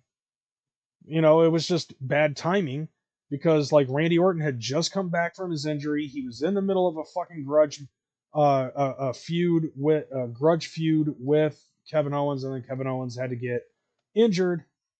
So now it's like, okay, what do we do now? Right? Well, say his name and he appears. I believe in Joe Hendry. I believe in Joe Hendry. Because they love him in London, and Paris, and Tokyo, America, Scotland, and Canada, and Mexico. They say, I believe in Joe Hendry. I believe in Joe Hendry. And he appeared. Like, he legitimately, like, there was very few people who would have thought out of anybody that would have come in, Joe Hendry was going to main event WrestleMania. Now, Randy Orton defeated Joe Hendry in this match in 3 minutes and 10 seconds from bell to bell. But there was enough moments in there to make the fucking internet explode for like the entire last week. Right? Because of the fact that Joe Hendry came out, like there's so many fucking people that I've seen on TikTok that were like, okay, who's it gonna be? And then the doors open, and then Joe Hendry's fucking music hit, and there was a dude I saw literally he fell out of his fucking seat because he was so fucking surprised. The entire fucking roof blew off with the crowd that Joe Hendry ended up coming in. Now, granted, and I'm going to say this to be totally honest, like 3 minutes and 10 seconds, there was barely any fucking offense on Joe Hendry's end. To me, it felt like, on one hand, it's like I see it both ways. Where one hand it's like the short amount of time that this fucking hit was, it was a fucking it was a squash match. Just plain and simple. This was a fucking squash match, bro. 3 minutes and 10 seconds, and Joe Hendry got barely any fucking offense. Like, at one point, he tried to do the choke slam on Randy Orton, and Randy Orton just looked at him like, dude, what are you doing? At some point or another, Joe Hendry had to do the whole, you know, and then do the spin, and then when he does his smile thing, RKO out of nowhere. And then fucking Randy Orton ends up fucking pinning Joe Hendry and winning. And see, here's the thing though, like I looked at it like it was a squash match because Joe Hendry is the TNA champion, right? He's the top guy in TNA wrestling, right? Facing Randy Orton, who is a former WWE champion. You would think that this would be like, okay, it's a bigger knockout brawl. I was expecting a longer fucking match because of that. And instead, it was just like, okay, Joe Hendry, granted that he's on TNA, and granted he's an indie darling, like, yeah, it's like, okay, look, he's an indie darling that ended up being on WrestleMania. So for a lot of the other indie wrestlers, it's going to be a hopeful fucking thing for them because it's like Joe Hendry is the most darling of the indie darlings, and he made it to WrestleMania. So a lot of other independent wrestlers are like, who cares if it, you know, like I don't see it like it's a squash match. I see it like if Joe Hendry can fucking do it, then anybody else can fucking do it. And granted, the fact that I'm very happy for Joe Hendry because I do like Joe Hendry. I do enjoy Joe Hendry, but like at the same time, I just feel like this match could have gone a little bit farther, seeing how he is a champion and Randy Orton is a former multi-time champion. It should have been something more than what it was, I feel. But did they just do this because they were short on runtime or something? I don't fucking know. So like it was more enjoyable the fact that Joe Hendry got the fucking RKO out of nowhere after he did his little spinny thing. And then after that, like Randy Orton held him back up, you know, thanked him, and then gave him another fucking RKO. Welcome to the WWE, by the way, Joe Hendry. And then he imitated Joe Henry's little fucking spinny thing. He spins and then does the Orton pose and smiles. And I think he did that just to break Joe Hendry. Because Joe Hendry is like lying supine on the fucking mat, just giggling like an idiot because Randy Orton just mocked him. And now that this is done, you know, the setup between him and Kevin Owens right now is done and over with. And now he's actually on to the next thing, which we'll talk about in a little bit, in a little bit after I talk about the last three matches. Because the next match ended up being this thing with AJ Styles and Logan Paul. And to my surprise, this match was fun. To be totally honest, like if you're a wrestling fan, you know about AJ Styles. AJ Styles has been around for quite some fucking time. Logan Paul basically being like the heel that he is, and as a YouTube influencer, I do feel like that I have to see Logan Paul as somewhat of a fucking asshole. Because he is a fucking asshole. Like, we've seen Logan Paul and how he is on the internet. Aside from his fucking podcast and shit. But I honestly, like, there's a part of me that really, really likes Logan Paul. And despite how I feel about certain things concerning Logan Paul is incredibly fucking talented in the ring. Like he took to pro wrestling like a fucking fish took to water. And I can't help but be like, I guess I could say that as a social media influencer, I would have to say that I could look at Logan Paul the way that indie wrestlers would look at Joe Hendry. Logan Paul is in the fucking wrestling business. Like a lot of the stuff that Logan Paul has fucking done, you know, he fucking has ownership of the Prime drinks. He's a fucking wrestler. He found a dead body in Japan. He's done a lot of stupid shit on the internet that has probably almost gotten him fucking arrested. You know, like there's a lot of stuff that Logan Paul has done that he's also done boxing, MMA, and some other things. You know, so like a lot of the stuff that Logan Paul has done, and keeping in mind that he started here on YouTube doing stupid shit, right? So for all of the other social media influencers that started here on YouTube doing stupid shit, I guess you could say that that's a little bit of a hopeful situation. But like I said, no, fuck you. Logan Paul took to professional wrestling like a fish took to water. And him going up against AJ Styles and being able to hold his own against AJ Styles and winning the match. Chef's kiss. You know, that's a good 18 minutes of fucking bell time. You know, of ring time, bell to bell. Granted the fact that AJ Styles, the only reason why he lost the match was because he was distracted by Karrion Kross, because Karrion Kross was trying to convince him to tap into his darker side and knuckle up using some classics against Logan Paul, because it's got to even it out with Logan Paul's titanium fucking bitch slap. So but Logan Paul ended up taking advantage of the distraction and he won the match. I mean, just like a heel would. So, like, I guess congrats to fucking Logan Paul. Because whether or not you like Logan Paul, you cannot deny that Logan Paul has some talent in that motherfucker.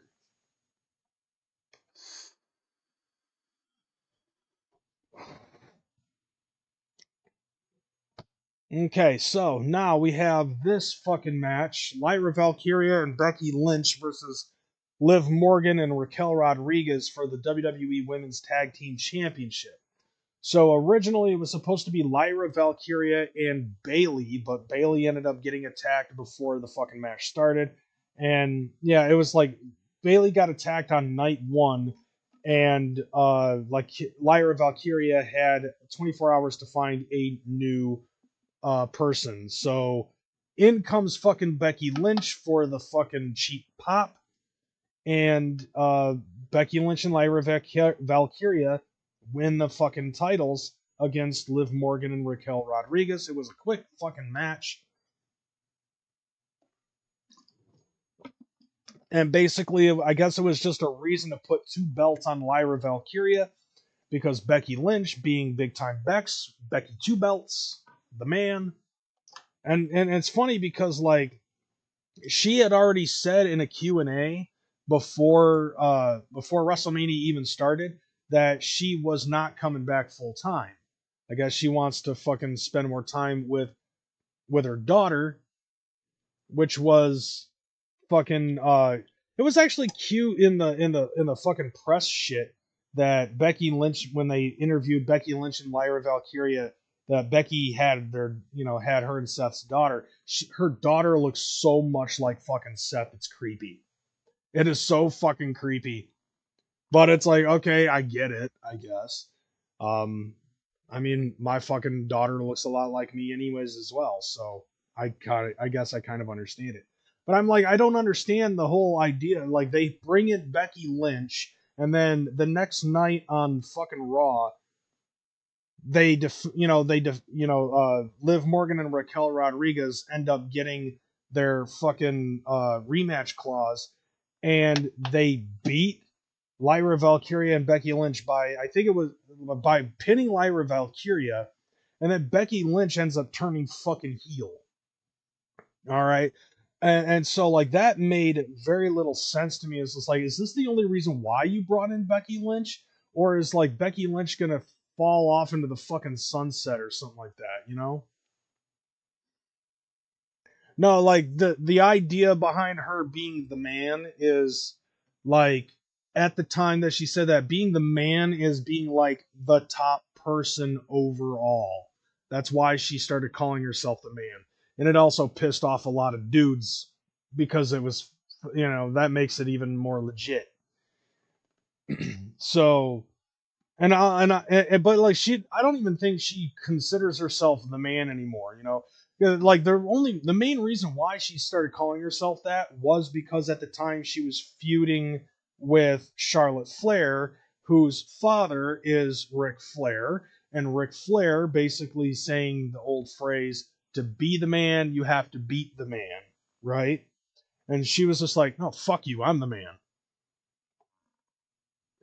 But so it's like, I'm the man because I'm the top person I'm top talent in the WWE, and I just beat your fucking daughter. Like that type of shit, just to fucking piss off dudes. Which is like, okay, look, I'll fucking accept it. I mean, I accepted a guy who fucking dressed like a fucking golden statue and did a whole bunch of weird gay shit. Like I was accepting of that. I was accepting of a guy who couldn't find a fucking a person to fight in a hardcore match against, so he just decided to have a wrestling match against himself. I accepted I accepted. There's a lot of shit in professional wrestling that I've just been like, I accept it. I accept Harvey Whippleman being the first ever male WWE Women's Championship holder. You know, I accepted the fact that there's a guy who puts a fucking sock on his hand and does a fucking cobra strike on somebody's chest and they fucking sell it as if it actually hurt. It's like basically a lead up to, I mean, it's basically a finger poke of doom with a sock. You know, I accepted that with Santino Marella. I accepted the fact that fucking that the Hurricane would try as he might attempt to fucking give a choke slam to just about damn near anybody, as if he could do it because he's dressed like a fucking superhero. And I also accepted the fact that Michin is a fucking juggalette.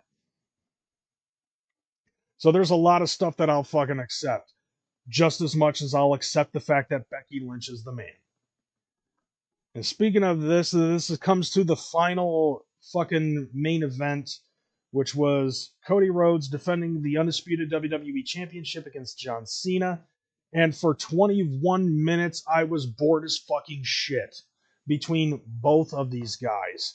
Because, like, Cody Rhodes and John Cena, this match, I felt like it fell flat. But then again, I feel like at the same time, it was meant to do that purposefully. Because John Cena isn't there for flash and flare. He's not there to fucking do this shit. He's not there to impress the fans. He's there to beat the fuck out of Cody Rhodes and take the title. And while I was not happy with the fact that he won it for the 17th time, surpassing Ric Flair in the number of times that a championship has been held by a single person, I can understand why they're fucking doing it. And it's not necessarily to fuck, because like John Cena, like the way that his fucking story is being told, like this is another prime example of Triple H doing fucking long-term storytelling. The same thing when it concerns like that whole thing with CM Punk and Paul Heyman, because years ago, Paul Heyman promised CM Punk that one day he is going to main event, and regardless of the situation, he was going to be in Punk's corner for that match. Of course, he never said that he was going to fuck over CM Punk, but that's beside the point. Now, just like this match, John Cena with the long-term storytelling, ever since John Cena has come in to the main roster, he has been vilified and hated. He has been liked for a short amount of period of time, but for the most part,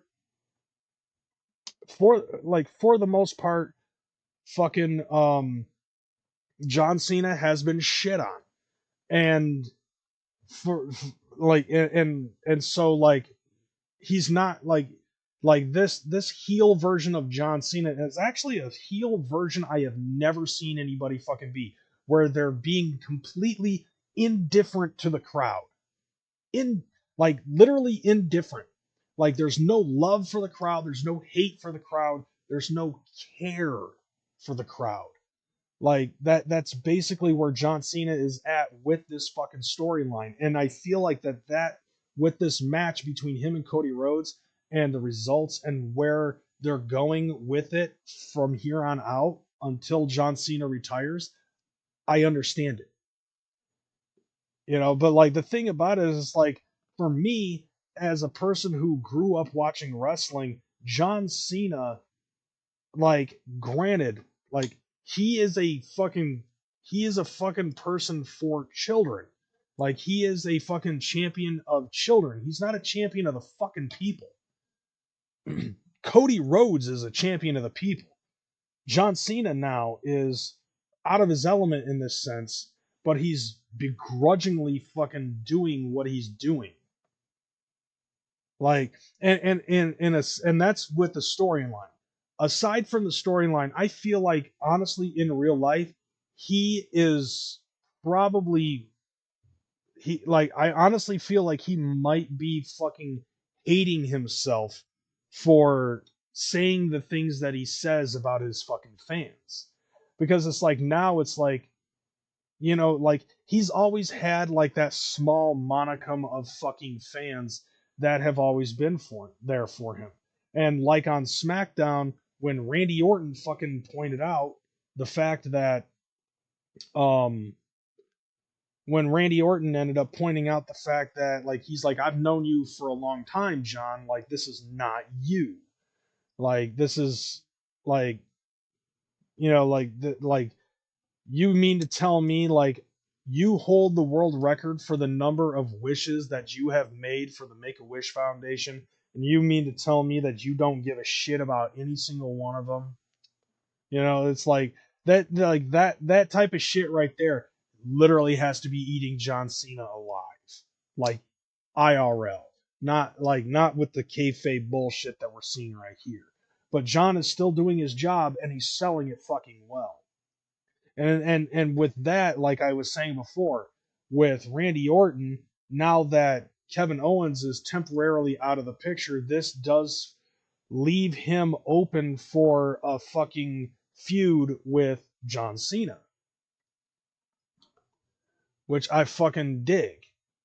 But that's gonna probably coincide with Cody Rhodes once again wanting to invoke his rematch clause to go up against John Cena.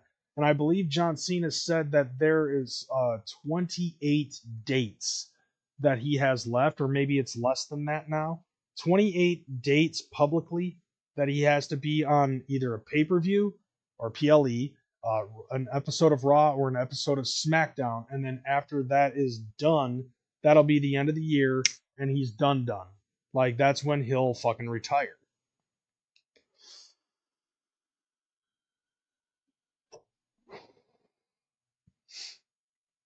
Okay.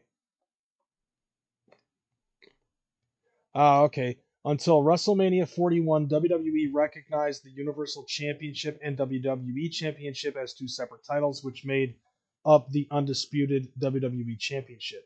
This was amended following Cena's victory, with WWE recognizing a single WWE Championship reign and retiring the Universal Championship with Roman Reigns, retroactively recognized as the final champion rather than Cody Rhodes. Okay. Cena was tied with Ric Flair for the most overall World Championship reigns recognized by WWE, and this includes WrestleMania 31.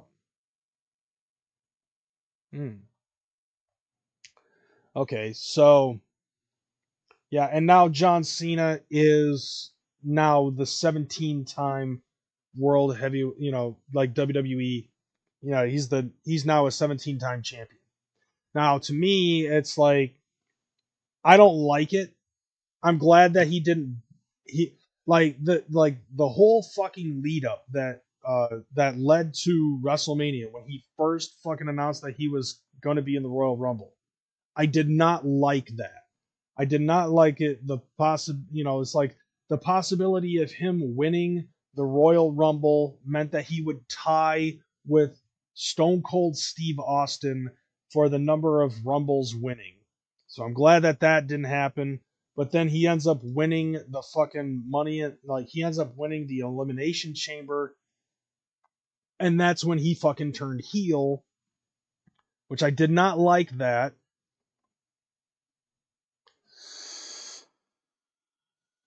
Because then it was like, okay, if he wins this, then that means he goes to WrestleMania and goes up against Cody Rhodes, and now he's got a chance to fucking surpass Ric Flair's fucking record, which I'm not happy with that. But like, cause I still to this day hold a soft spot in my heart for Ric Flair, Space Mountain, bro.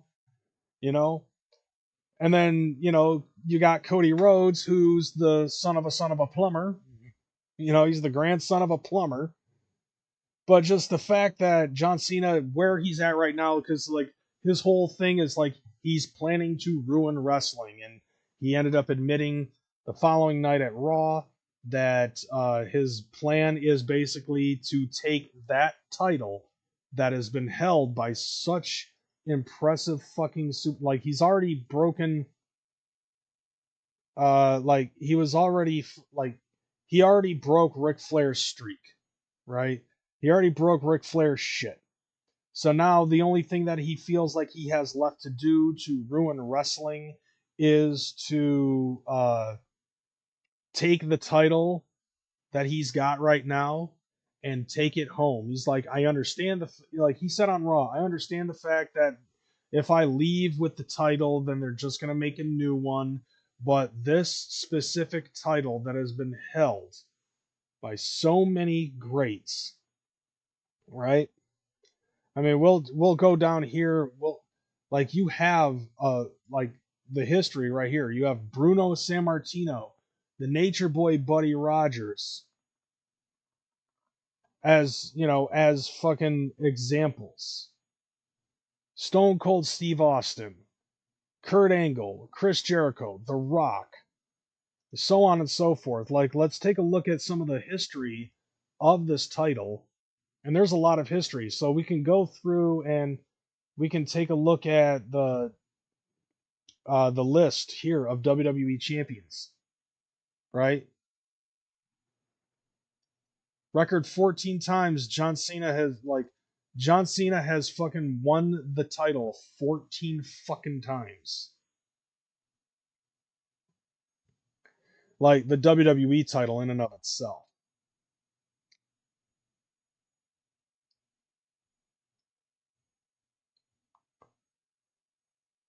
Okay, that needs to be changed up. But yeah, take a look at some of these names, Like, you have Nature Boy Buddy Rogers. He ended up fucking holding it for a couple of days. Bruno Sammartino, the person who held, who still holds the record for the most, like for the, not only the most amount of days, but the most amount of days consecutively. Look at this. The fucking Russian Bear Island, Ivan Koloff. Pedro Morales has fucking held the damn thing. Stan Stasiak. Stan the Man. Superstar Billy Graham. Bob Backlund. Like Bruno Sammartino one time held it for 7 years. It wasn't during this reign, I think, but like his first title reign.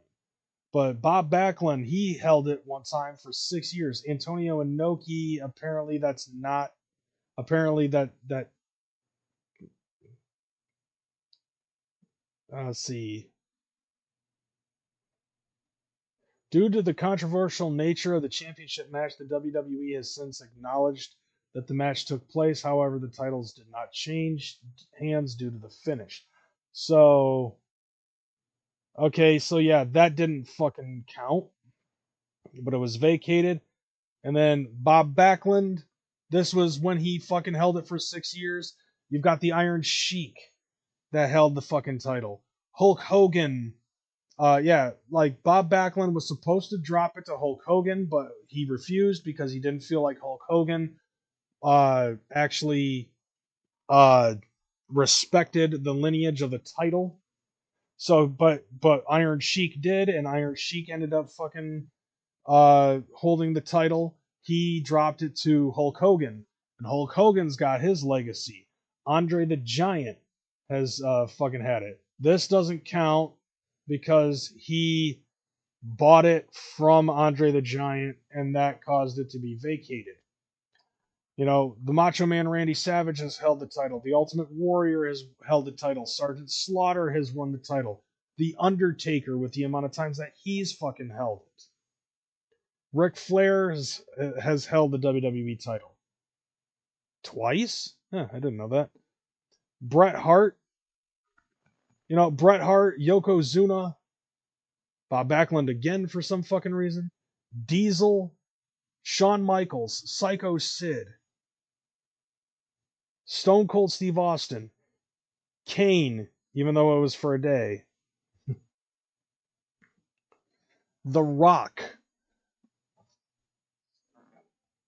Here we go. Here's Mankind with his first fucking reign.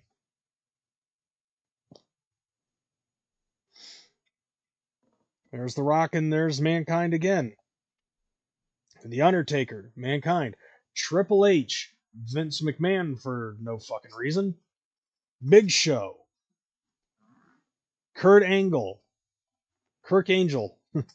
Chris Jericho, who defeated he defeated Stone Cold for the WWF title to unify the WCW title and the WWF title. But then there's another one with Hogan, Undertaker, Brock Lesnar. All right, so Brock Lesnar comes into the fold. Eddie Guerrero fucking holding this title. JBL holding the title. There's John Cena's first fucking reign.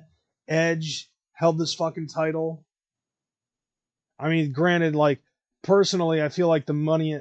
I do agree with Drew McIntyre when he said that the Money in the Bank cash in kind of cheapens the lineage of the WWE title, but still, nevertheless. Then you got Rob Van Dam. Rob Van Dam's held the title. Let's see, there's John Cena again. Randy Orton holding the title. There's Triple H again. Triple H again.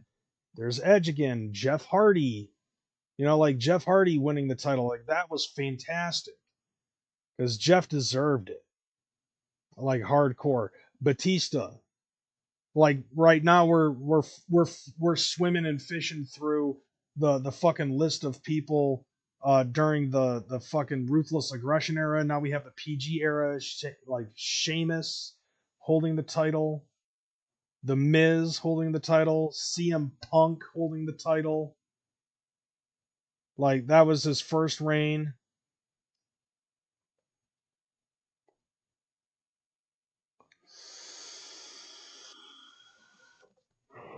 Rey Mysterio for like a hot second before John Cena fucking came in. Like, this shouldn't even fucking count. This reign shouldn't even count. Because like CM Punk ended up fucking being him for that title. Alberto Del Rio winning the title. There's CM Punk again. You know, Daniel Bryan winning the fucking title, even though, like, you know, he lost it that night against Randy Orton, but he won it back, I guess. Then it was vacated. There's Randy Orton. There's Daniel Bryan again. So, like, there's that. Brock Lesnar again. Seth Rollins has held the fucking title. Roman Reigns holding the fucking, you know, getting the title.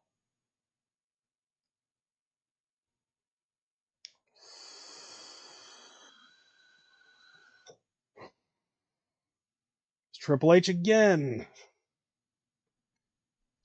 You know, so then Dean Ambrose has held the fucking title.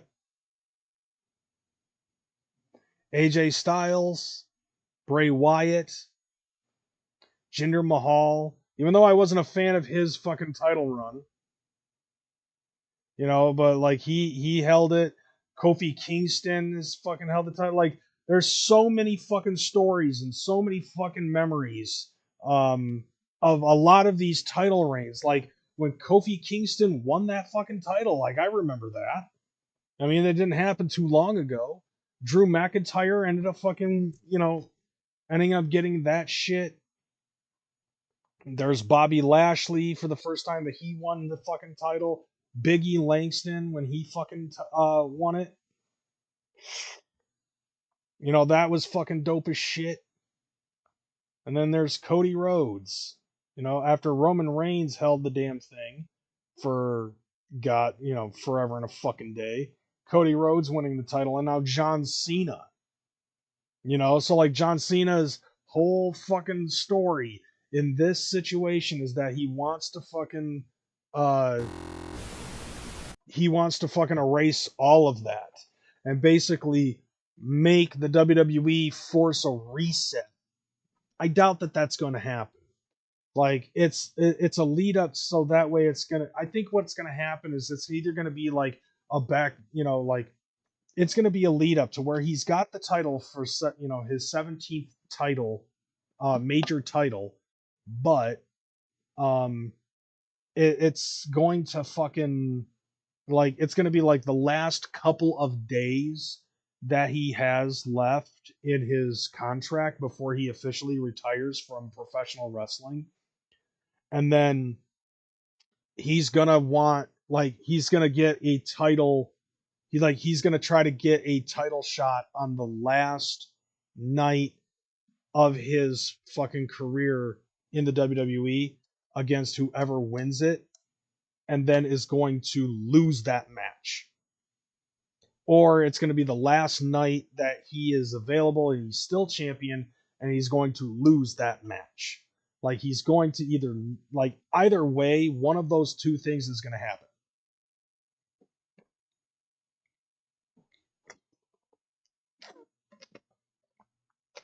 And who I think it's going to, and who I think, I think right now with the Randy Orton's thing, with the Randy Orton feud between him and Randy Orton's going to fucking face him at a pay-per-view and he's going to lose.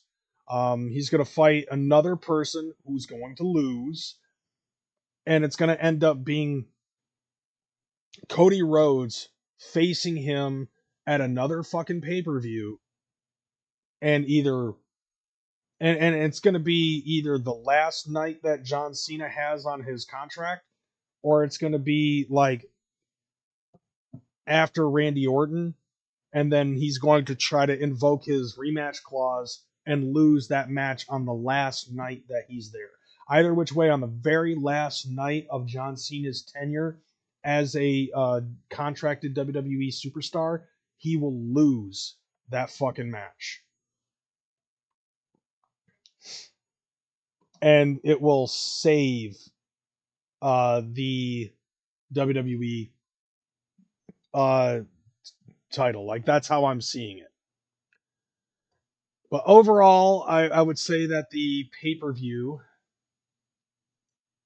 the fucking pay-per-view, dope as fuck. Like, I there were some of them that were, there were more hits than misses, but I thought it was really fucking cool nevertheless. But the rest of the year is going to be interesting with John Cena being a heel and running fucking roughshod all over this bitch. It's going to be interesting to see how things are going to turn out watching wrestling from here on out. And that's my fucking show. I have been on here for 3.5 hours, and I am sleepy. It is sleepy time. So I'm going to get up out of here. Thank you guys for coming in and watching and participating in the chat. I do appreciate you guys watching and supporting the show. I'll be back next week unless I say otherwise. So with that being said, I'm Kreyz McKormik. I'm out this bitch. Deuces.